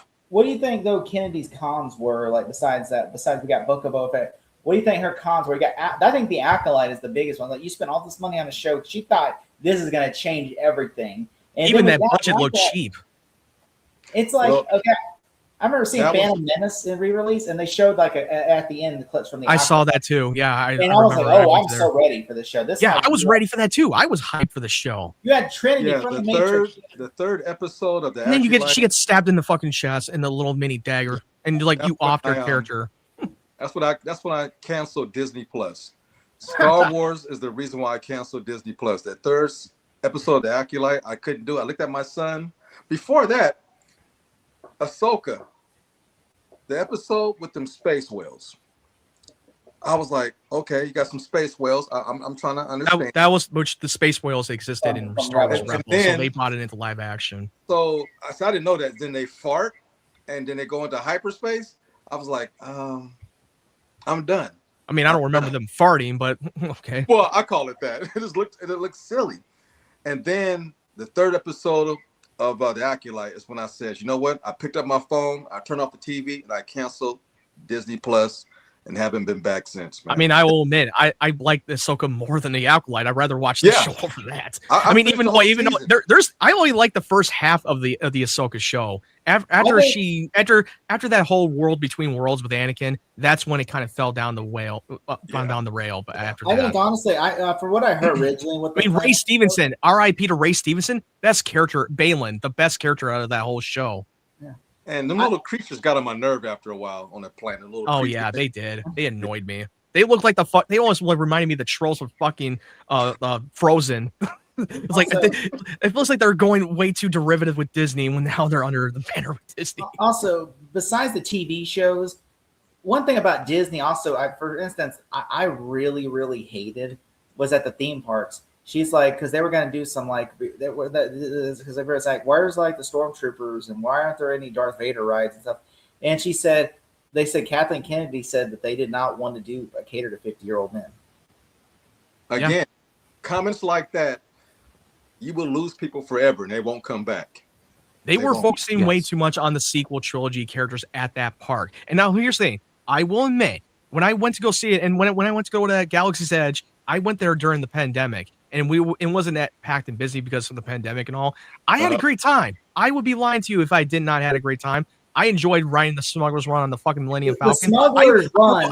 I drove it. I was a gunner, and then I was an engineer. It was a great experience. And then What's- the Rise of the Resistance was fucking That's awesome. the Rise of the Resistance. That's the one I love. It's like interactive ride where you have to get in the little thing and Yeah. escape, and you have like an animatronic. Kylo- But I have a feeling. That's But the great. only problem is that the park was so short that they didn't really expand upon the park from different eras of Star Wars. That was the big missed opportunity. Now they're trying to Yeah, course right. correct it.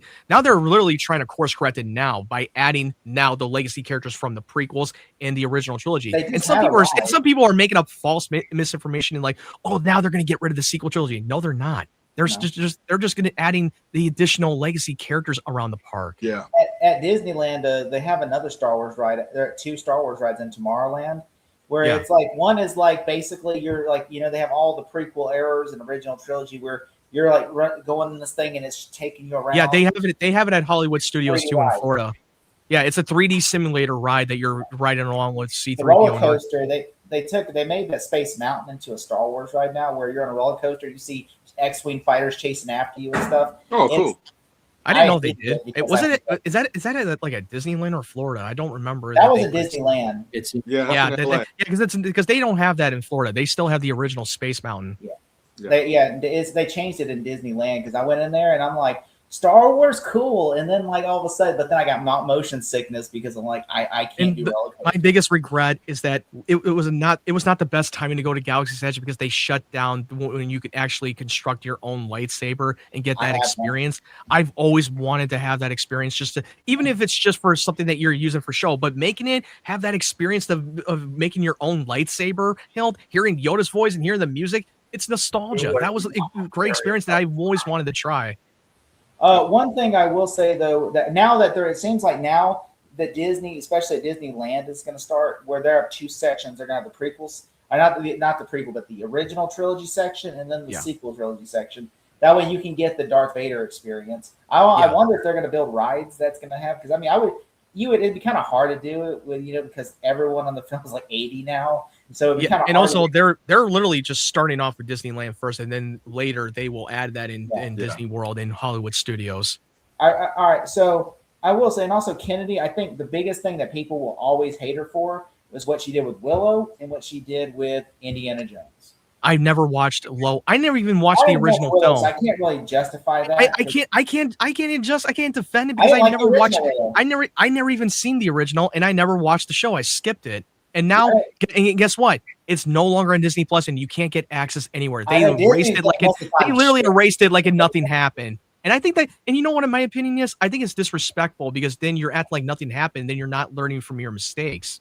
You're You know what I'm basically saying? getting trolls. And you're because if you don't learn something, you're doomed to repeat them.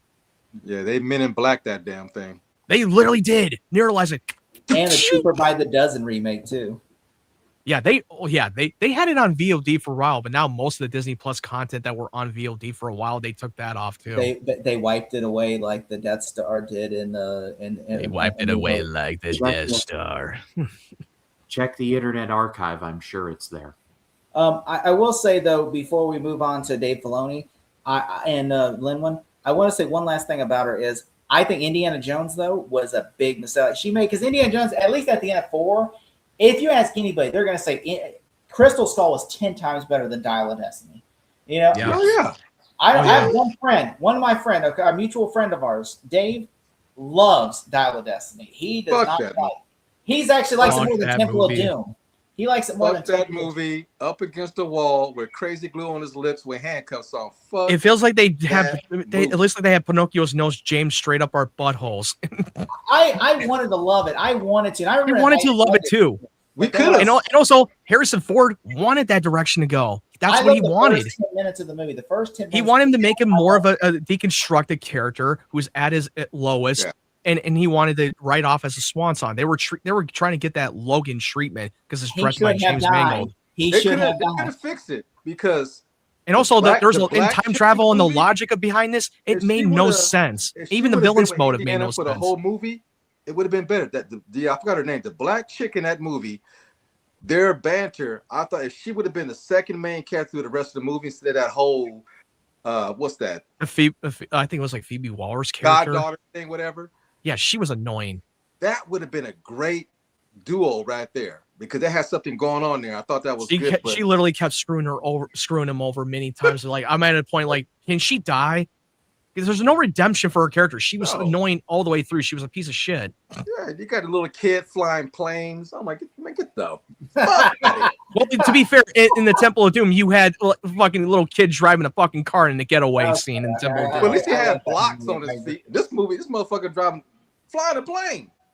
Does he have flight experience? When didn't he learn how to fly? And you wasted Antonio Banderas. He's in the movie for one. Yeah, scene twice. I was so pissed off when they showed him in the trailer. I was like, oh my god, he's gonna be in the movie, and then they just fucking Oh, and mishandled yeah. him. I Yeah. thought he'd be a Oh, and sidekick. I was Indiana Jones pissed. becomes a time traveler too. He becomes a time traveler. Well, I mean, to be fair, you had aliens showing up and the fucking incinerating Kate Blanchett's Somehow character. We that had made aliens more- showing up. Aliens.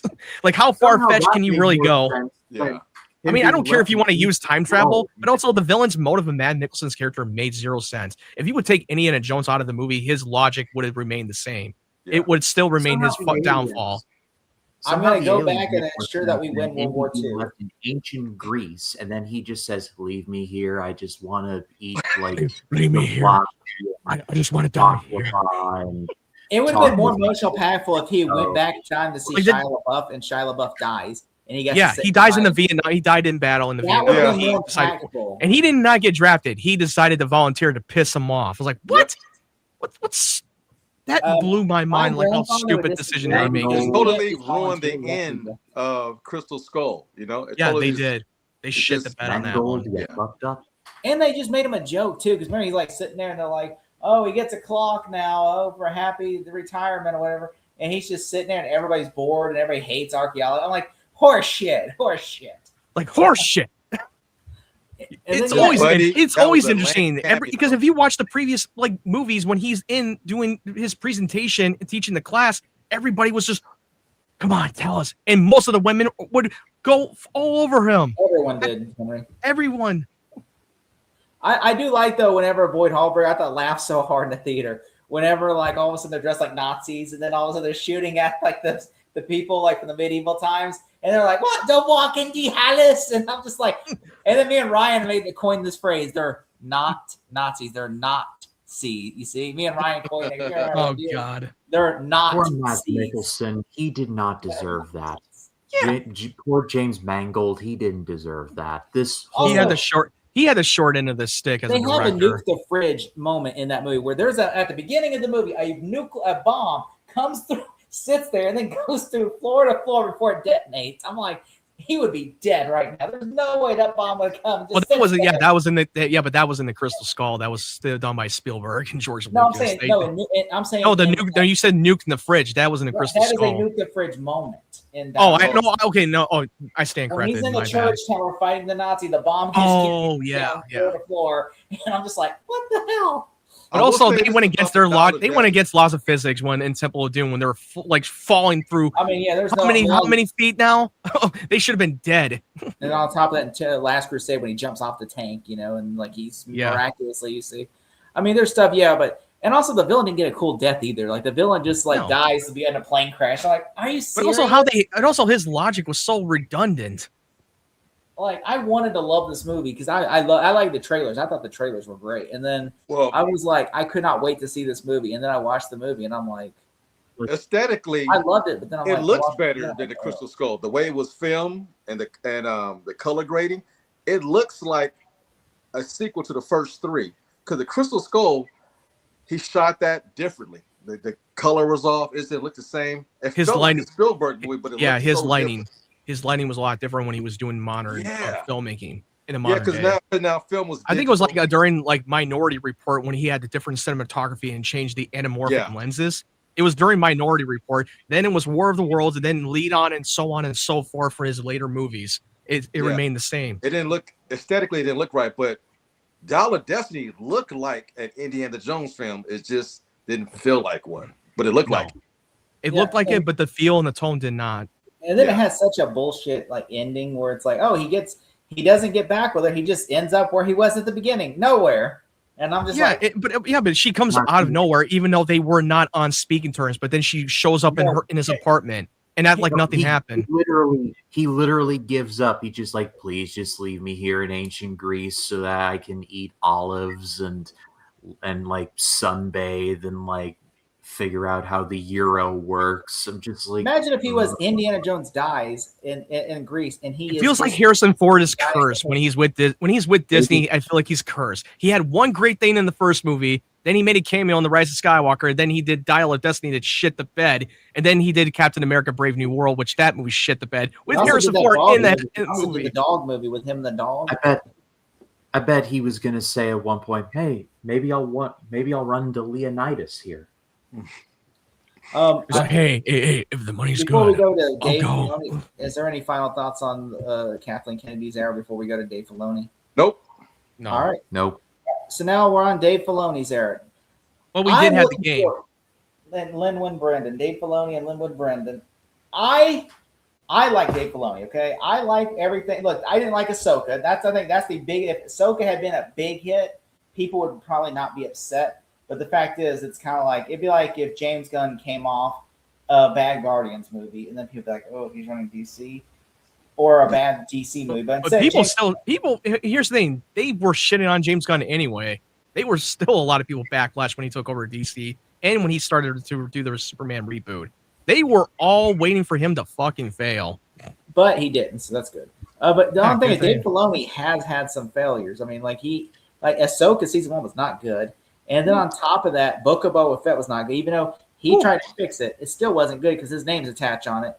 And then on top of that, a lot of people find out he didn't really. The big story going around is he didn't like Star Wars Visions and he didn't like Andor. Yeah. Well, he didn't know. People misquoted him. He did not say he did not like I know. Andor. That was misquoted. That's the biggest He story. didn't have nothing to do with it.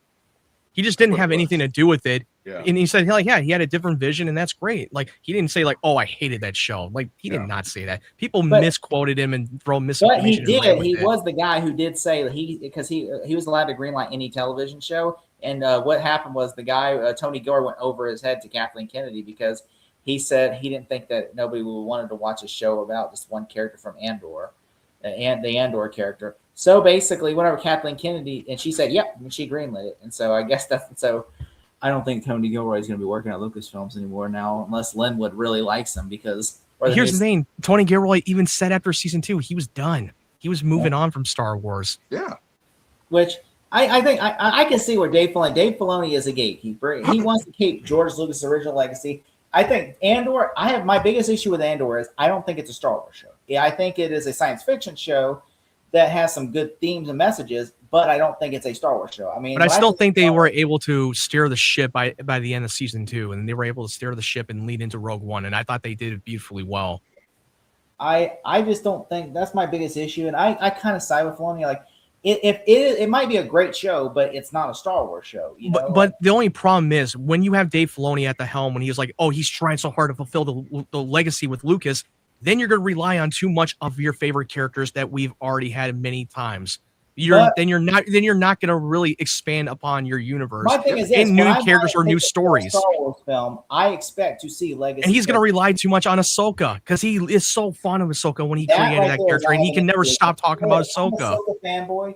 I love. I'm a fan of that character too, but I feel like he's going to rely too much on it. In Star Wars Starfighter, I don't want to see Ahsoka in the Rian Johnson trilogy if that ever gets made. Or no, that's never going to get made. Rian Johnson is signed off. They're not going to make that. I don't want to see Ahsoka in the next movies that come out. You know, I don't want to see Ahsoka like, hey, look, it's Ahsoka. I guarantee those projects that were in development, I guarantee that's going to get scrapped. Well, he won't be he's directing busy making mediocre Knives Out movies.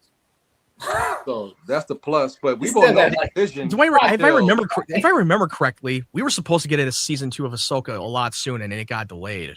Yeah, because they were trying to do the Mandalorian movie first. Yeah, that's true. Yeah, you're right. Yeah, that's true.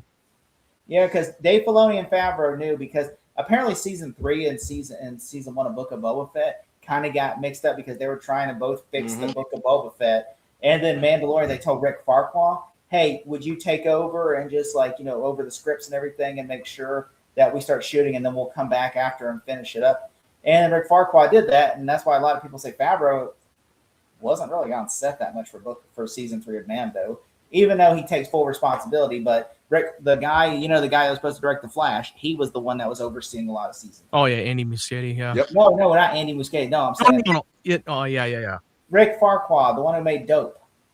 Yeah. Oh yeah. He was originally well, yeah, but there were many Flash directors that came and went. Yeah. So I say The Flash. He was supposed to direct The Flash, but yeah. But he did. Yeah, but he did directed episodes of Mandalorian season 1 and 2. They made him an executive producer for season 2, and he oversaw. But, and also one of my pet peeves was like you when you have television directors directing it, and they made banger episodes. That doesn't mean they know Star Wars well. And look at Deborah Chow. She directed banger episodes of The Mandalorian season 1 and 2, and then she became the showrunner of the Obi-Wan, and it did not live up to the expectations. Just because you're good at one thing doesn't mean you know everything, and you're a big Star Wars fan and you know the lore. I still love that show. It's not a terrible show, but it did not live up to the expectations. No, I will say McGregor was good. He was excellent in the role. It was good to see him come back again. The show wasn't up to par. Darth Vader, it was good to see him, but hey. Yeah, she was literally just a director for hire. Also, because when you're directing episodes, you're not the one telling the story. You're here to tell the showrunner's story. Not the other way around. Princess Leia got on my goddamn nerve. She annoyed me. I'm sorry, I couldn't stand her. I'm like, please shoot this bitch. Grandfather, and they were trying to literally pull off that Last of Us treatment. They were literally doing the Last of Us treatment. Come on, that's what happened. Under my man's you get outrun by a bunch of men, and you had this one little goon that chased after fucking Leia in the episode. And you had Needles from Back to the Future Part 2. Remember the Austin Powers thing? They went and got that goon who led this whole kidnap. Was played by the guy who played Needles in Back to the Future Part 2 and 3. Needles. Oh, you mean lead singer of the Red Hot Chili Peppers, Flea? Yeah, the lead singer of the Red Hot Chili Peppers, Flea. Yeah. Yeah, and he was Needles. Hey there, how's it hanging, McFly? Yeah, I like Flea, but did he really need the paycheck? I mean, hey, if he's got opportunity to be in Star He Wars, just had a you kid, can't say so no. I'd imagine Well, so. that was the If problem. you ever got offered in the role, it was your once in a lifetime opportunity to be in Star Wars. Star Wars became a joke when it started having cameos by music Jack artists Black. and things like And that. Camille Nanjiani And in Lizzo. Obi-Wan, I could not stand. He was like annoying, forgettable character. Even Yeah, like honestly. O'Shea Jackson, And Ice Cube Jr., I did not care for. Oh, and let's Forgettable not forget characters that I didn't give a the fuck. needle mover Lizzo. One man great till he had to be great. Yeah, we need to That made me hate. That made me. I think that gave me COVID. By the way, And That's- you went and got a Christopher Lloyd to be in the episode of that shitty episode of The Mandalorian season 3 that became a joke. Like, are you kidding me? My biggest fear, though, with Dave Filoni, Wasn't Black also in that video with Lizzo? Jack Black? I don't Yeah, know. I don't didn't know. See it. I don't think so. I don't think anyone here has watched a full Lizzo video except for you, TJ. Like I don't never think- even Has fucking heard anyone of her. here, honest to God, has anyone here, show of hands, ever sat down and watched a Lizzo video from start to finish? First of all, Yeah. I don't even follow her music, so One I person had a freaking- like, do I even give a shit? She's I don't follow her She's music. she's a great singer. She was founded by Prince. She's a great artist, but the whole I'm big and I'm beautiful, that part gets on my nerve. But and then she her lost all voice that is weight with amazing. Ozempic, okay, recently. So like she contradicts her own self. Yeah, She was yeah, I'm big exactly. and beautiful. Now I'm just beautiful now. I'm like Well, skinny. man, she got all that hate mail about being big and wearing all this line. Man, yeah. That's the least of her problems. Like man, she got Mostly when she lost all that weight, that contradicted Didn't everything. she get? But she Didn't she treated, sue her or she treated her something? staff and her dancers really bad. She's a very bad person when it comes to like when they went on tour. She treated her dancers like second-rate Yeah, meat. I like that's what I'm saying. Didn't somebody sue her for that or something? Didn't Yep. she get sued for that? Yeah. For being like, really like an asshole. Which I'm like she body positivity, but not human positivity. If you listen to her music and not look at her, it's a different experience. She has a great voice, but her videos is like, should I throw up right now or later? Here's the thing: I never even heard of this woman. I never heard of her music. I never listened to it or even watched it. I was like, who is this she? She's bad at acting. Yeah, she had a can't couple of fucking big act. hits on the radio, but yeah, she fell off quick. She was so angry. Remember, she was so angry at Melissa McCarthy because she wanted to be the villain in the Little Mermaid movie. And so when the Melissa McCarthy got the job, she was so angry. She goes, I look like her. Okay, I can literally put the makeup on and everything. I look like her. It's so egotistical and narcissistic shit when she She says went on shit a rant like about that. Like she was like literally like she was mad. But at like, Melissa. hey, did it ever occur to you that you were not the right part? I don't give a fuck if you look the part. Yeah, that There's a happens lot of like John Campia. You're said not that there's good a of an lot people actress. that Stay the look fuck like away He-Man. from shows and movies. You're not an actress. John Campia said the funniest thing today. He said there's a lot of people that look like He-Man, but that doesn't mean none of them can act. But Exactly. Just because you look the part doesn't mean you can act the part. Hell yeah. which I mean that's true. Which I will say though, Dave Filoni. Well, I want to piggyback on what I said before. Just because you look the part, you can't act the part. Look at Michael Keaton when he was cast in the '89 Batman. He looked nothing like Batman from those comics. And then when he put on that suit, got into the good shape, they went and got a talented fucking actor to play Batman in '89 in Tim Burton's movie. So that's Yeah, another that's when it first started example. making body suits with muscles in them. It worked. Yeah, exactly. Even Bale, even Bale was in a good shape, but they still had bodysuit, and he Yeah. still nailed the part. Affleck. I mean, they put obviously he got in shape, but like they put body muscles in every suit. Yeah, that's true. You're right. Yeah, that's true. Like you said, you think Ben Affleck looks like this? He I'm still looked like Bruce Wayne when he was Bruce Wayne, and he still looked like Batman. He You was can more literally ingest the even Kevin Got that Conroy. again. Kevin years ago before Kevin Conroy's passing, Kevin Conroy said Ben Affleck was the closest accurate Batman we have ever gotten in live action. That was from his words. I'm saying, Yeah, I'm sure he's I talking about agree. physically, not like. No, he wasn't talking about physically. He was talking about the essence of the character in physically at the same time. I watched this interview. Yeah. I was like, because I think more or less this Batman like goes around killing people. I don't think that's what that. Dude, he's Well- killed Dude, he killed people in comics too. I know, but this dude just goes around branding. There's been people. many live action Yeah. iterations that they did a lot of kill counts. Like, It's like, are we really going back to that well again? I was like, I would say Batman really, but he did say Kevin Conroy said Batman does not want to kill people because he sees like that's why he would never kill somebody because he sees life is too valuable because what was taken from him. So why would he take someone else's life? While Ben Affleck just goes around killing people on a Tuesday, just another Tuesday. It's just a Tuesday to Ben Affleck. It's like, fuck him. But I will say this, though, going back to Filoni. My only thing is, will he start like or will it only become like fan service? And will it be like, okay, Clone Wars? Like, my biggest fear is it's all going to be Clone Wars content, and it's only going to be like, we're not going to get go forward. We're not going to get like episode 9, 10, and 11. Or 10, 11, 12. We're not going to get I mean, that. eventually they're going to have to do it. And also, he's not fully in charge. Bob Iger has to say, hey, what's going to make a movie that will get people in the theater? That. It's like, hey, you got to make your fucking trilogy. You got to make episode 9, 8, and 10, 11, and 12. And look what happened when they rushed out The Force Awakens. And Bob Iger said, no, you got to start making the sequel trilogy as soon as possible. We got to get this thing off the ground. I will say, Star Wars has been out of the theaters for so long. 2 one-off movies, I don't think it's going to do it. People like the episodic style. They like the crawl. They like the classic music.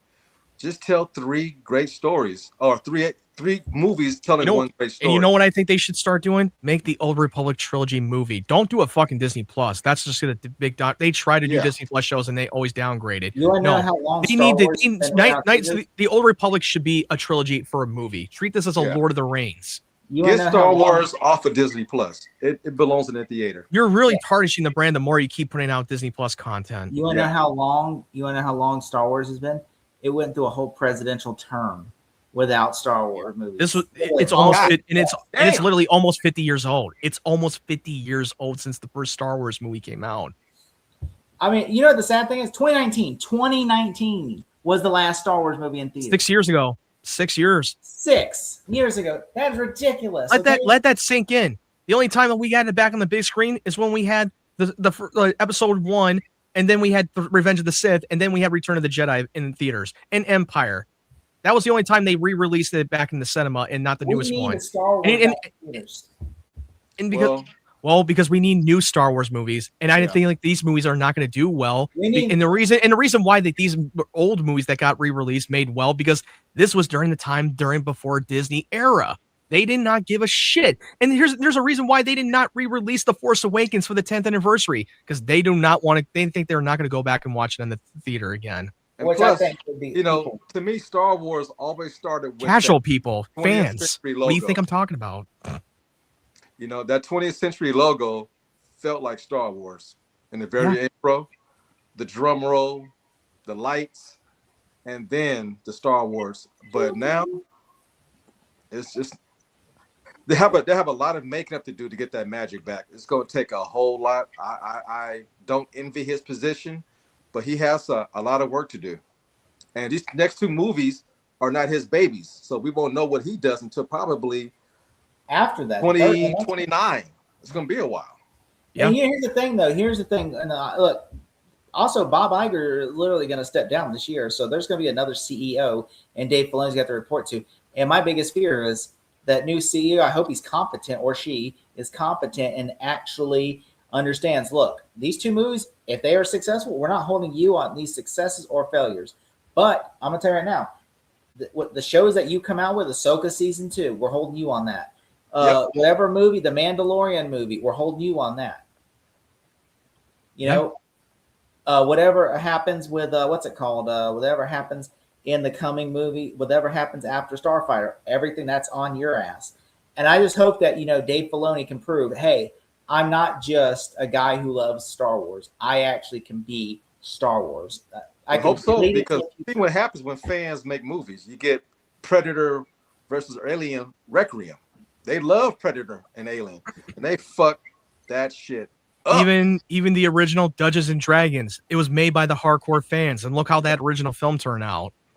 I will say my biggest fear about fans, like there's sometimes there's good things, like for instance, like all right, Scream 5. I don't love Scream 5, but like the Radio Silence were big fans of Scream. Yeah. And they try to make it, and I always say it doesn't feel like a Scream movie. It feels like a fan film, a very expensive fan film. That's why I get away with that with horror.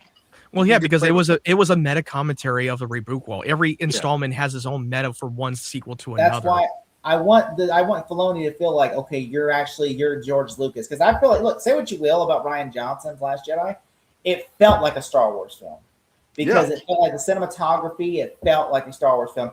I will say, Force Awakens felt like more of a fan film, a very expensive fan film, versus Last Jedi, where I'm like, especially the last shot of the movie with a little kid holding a stick, and you hear the John Williams theme playing the doo doo. Like, which everybody hated that. Everybody hated that. A lot of people did not like that broom thing. I remember people shit on that one. Hardcore fans were like, "What the fuck? Fuck out of here." I'm not making that up. I know, but like George Lucas literally would have done that, like that exact thing. No, I know he would have done it. I agree with you. Because I mean, this is the same guy who ends at the end of the movie. So the broom kid was going to get brought back in Duel of the Fates. They had it. He was only going to make a small appearance when Rey restores the Jedi Order when she's making the Jedi Temple, and the broom kid was going to be involved. Not in the bigger role, but a cameo role. Also, one thing to be excited about with Dave Filoni, Maul's Shadow Legends. Do you know that a lot of the stuff that Dave Filoni is using is not from Dave Filoni's material? Is actually material that George Lucas that was going to use for episode 7, 8, 9. For instance, I know that the female character that is Darth Maul's apprentice in the show was actually meant to be the villain in episode 7. Darth Maul was meant to be the villain, the big emperor role in episode 7. He was supposed to be the emperor figure in the sequel trilogy when he did the treatment. Darth Maul was meant to be, and they said these were like George Lucas has said. The prequels were about the fathers, and then the original trilogy is about the son, and these were about the grandchildren. And he said he wanted to have a female character because it's always been 2 males. So that was. But they were going to go deep into the whole midi-chlorians of the Force too. They were going far and deep with it. That. And he did say that he said the idea, which Dave Filoni kind of already did this idea in Ahsoka, where he said there was not going to be any stormtrooper. It was going to be just like after the Empire fell. These were rogue stormtroopers that were pirates, kind of. Which they kind of did in Mandalorian. They had rogue stormtroopers when the Empire fell. They were kind of following up what happened in the post Return of the Jedi time period. But he did say that. He said it's basically about Princess Leia trying to control everything in the galaxy while smugglers are taking over, and Darth Maul is rising up with these and reunites all like the smugglers and the stormtrooper and the rogue stormtroopers to attack, the New Republic. And that's really what it is about. And so everybody, that sounds cool on paper, but Disney, apparently Bob Iger read it and said, I don't know. And hey, you may have a great concept, but you got to execute your script and your concept. That's all about execution. Say Luke Skywalker would not have died like he did. No. And he said Luke never would have died. George Lucas said Luke never he still would have been a hermit. He still would have been a hermit Yes. that they were going to follow through. That's the Ben Kenobi thing. He would have been the new Yoda. I'm fine with that. He would have been like the Yoda mixture of Ben Kenobi combined. Yeah. He did say he said that, but it was going to be a female Darth Maul was going to be like that's in the Shadow, which I'm sure Dave Filoni was like. I'm sure he read the script a couple times. Was like, George. Of course he did. I guarantee you, I will make this. I'm sure he probably gave Dave Filoni the script and said, I'm going to go make this. And he's like, well, he just wanted to make George Lucas proud to fulfill, even though it wasn't everything that he was hoping for. Yeah. My biggest fear is though that the new I don't ever want Dave Filoni. I mean, it's literally going to be like a limited series, and they're going to put 2 episodes each week. And it's a 10-episode show. Dave Filoni, what his pros are? This man, when he greenlights a show, he knows the Clone Wars like crazy. I don't think there's one single person besides George Lucas that can actually do the Clone Wars justice. Well, because he worked with George Lucas through the Clone Wars. Like, I don't think anyone here can dispute, like saying, oh, no. Even if people say, oh, General Tartakovsky, whatever, when he did his Clone Wars, and Dave Filoni outdid him. And so I will say this, though. That he was the guy. He literally come up with Tales from the Jedi, was just something he wrote like on the piece of paper one day. And Kathleen Kennedy, what are you writing? And he goes, oh, just a little side story, like these little quick side stories. I always imagine in my head like what happens with this character and this character, and like a little Tales from the Jedi. And Kathleen Kennedy says, tell me more about that. And then he tells her and he says, oh, can you have that out by next year? He goes, you want me to make this? And he goes, yeah. And look, he got Tales from the Jedi made, which the first season's his. I don't think the second, third season are his. I think. Oh yeah, the Tales of the Empire. like the Tales of the Empire. And stuff. It was such a mediocre one. Like Yeah, I did he not didn't like make that because he just said the first season was his work because he said those were his Yeah, ideas. Tales of the Jedi was that was his baby. You could And tell then by the watching other that ones, was short legit anthology story. programming. But Dave Filoni's like, I don't even know Because the Ahsoka one was pretty good, but the Count Dooku's arc was that the was best such a part. good one. Count Dooku. That was like a dark, compelling, like emotional, like wow, you get really in deep. Even if it was a short story, it was he made worth me it. feel Count Dooku's order. Like you see, I Liam actually- Neeson It come felt like back a as parallel to Anakin. It was a parallel to Anakin Skywalker's story, if you really think about it. And It's then they because that's what killed Star Radic, and they because that's the killed- beauty about Star Wars. It's poetry. Yeah, that right there. Yeah, Tales from the Jedi. And then, of course, the Bad Batch wasn't really his. It was more Carrie Beck's. Like that was not Yeah. his. The Bad Which I Batch. thought it was. I didn't really finish it all the way through for season 2, but I thought it was a decent show. But it's a show you can skip. He was more involved as like a producer. Like he didn't really even say I never. He said the Clone Wars, the final season, I did have some like what. Like he said, mostly the Ahsoka stuff was his. He said the other stuff was Carrie Beck's. Like he said, her fighting Darth Maul, that was all his idea. And then at the end, the shot of Darth Vader grabbing the lightsaber, and then you see in the clone trooper's head for the last time, that was his idea and stuff. But like Carrie Beck did the mom and the sister, and also the the Bad Batch. Yeah. The sister stuff I did not like. I hated that. Which with Dave Filoni can do animation well. I think every time I don't doubt 100% that Darth Maul show is going to be a banger. I would hold high because it looks way more adult oriented show. It looks way more. I was telling a friend of mine, wouldn't it violence. have been cool if this was live action? Yeah, it would have been dope. It was live action. Imagine if Fuck. you got Ray Park back and this Darth Maul. Then they had to dub his voice over with Sam Witwer in live action. Which that's what some people are like. Well, Ray Not Park Sam is. Witwer regardless, and besides, it's the same animation style as Clone Wars. I'm way more excited that it's. And also, Ray Park myself. did the performance capture of the stunts in this one, just like he did in the final season of Clone Wars. I know people pretend like, oh, he doesn't work for Disney because he goes on drunk text at night on Instagram. I'm like, I saw that recently. I was like, what the fuck is going on with Ray man, Park right the now? man has some issues to work out. Have you seen those recent posts on He called his Instagram? wife, yeah, where he called his wife the C word. Yeah. No, that not the other one. The other part. And I'm not gonna say anything about Is it that. I one was with like, him getting a blowy. no. And I saw that No. one. I'm like, that's what people. That was Well, a beat. on that note, guys, We'll talk I'm about to about go that get off me some camera, but I'm grub. not going to talk about it now. But On that note, guys, my stomach on is that growling note, I over think here. we can- About to all go right, get me well, some we're grub. wrapping up right now. All right. So before we go, thank you guys for coming on. I will say this though, where can they find you? Farting off of you, TJ. Where can they find you?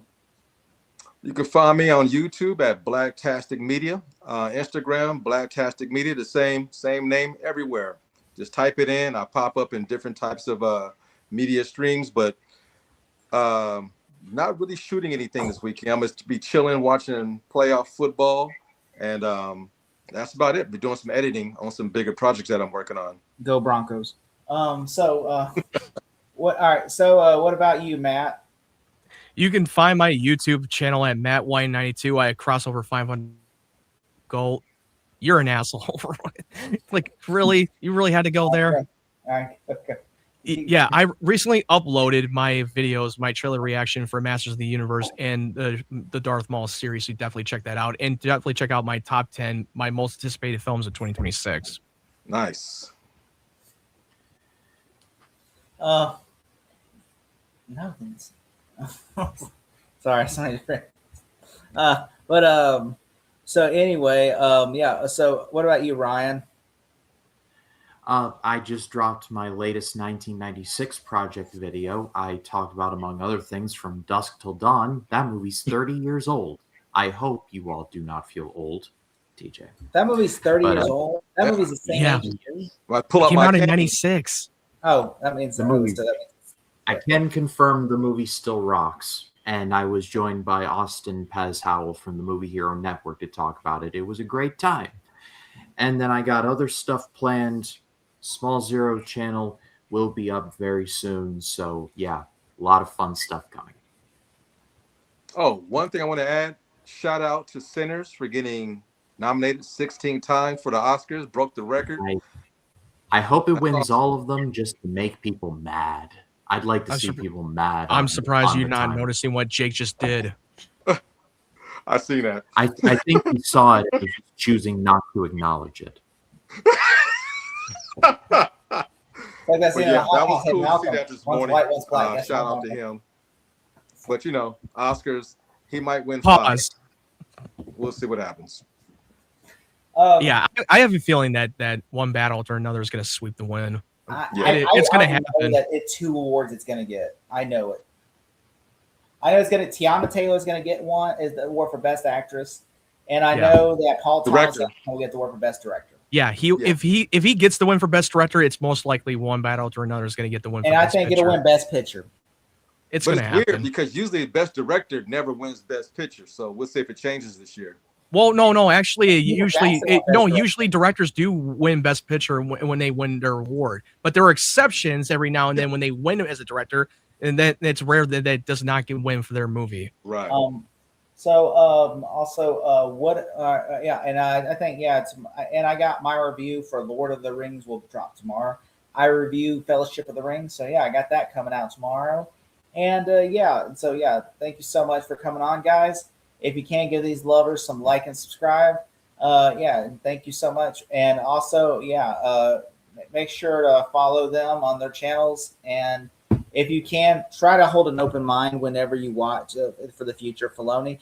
He is a fan, but sometimes fandom is what we need, because guess what? It's better to have somebody that understands the lore than to have somebody that just sees the money in the lore. So take care, guys. Well said. All right. Take care. Good night, guys.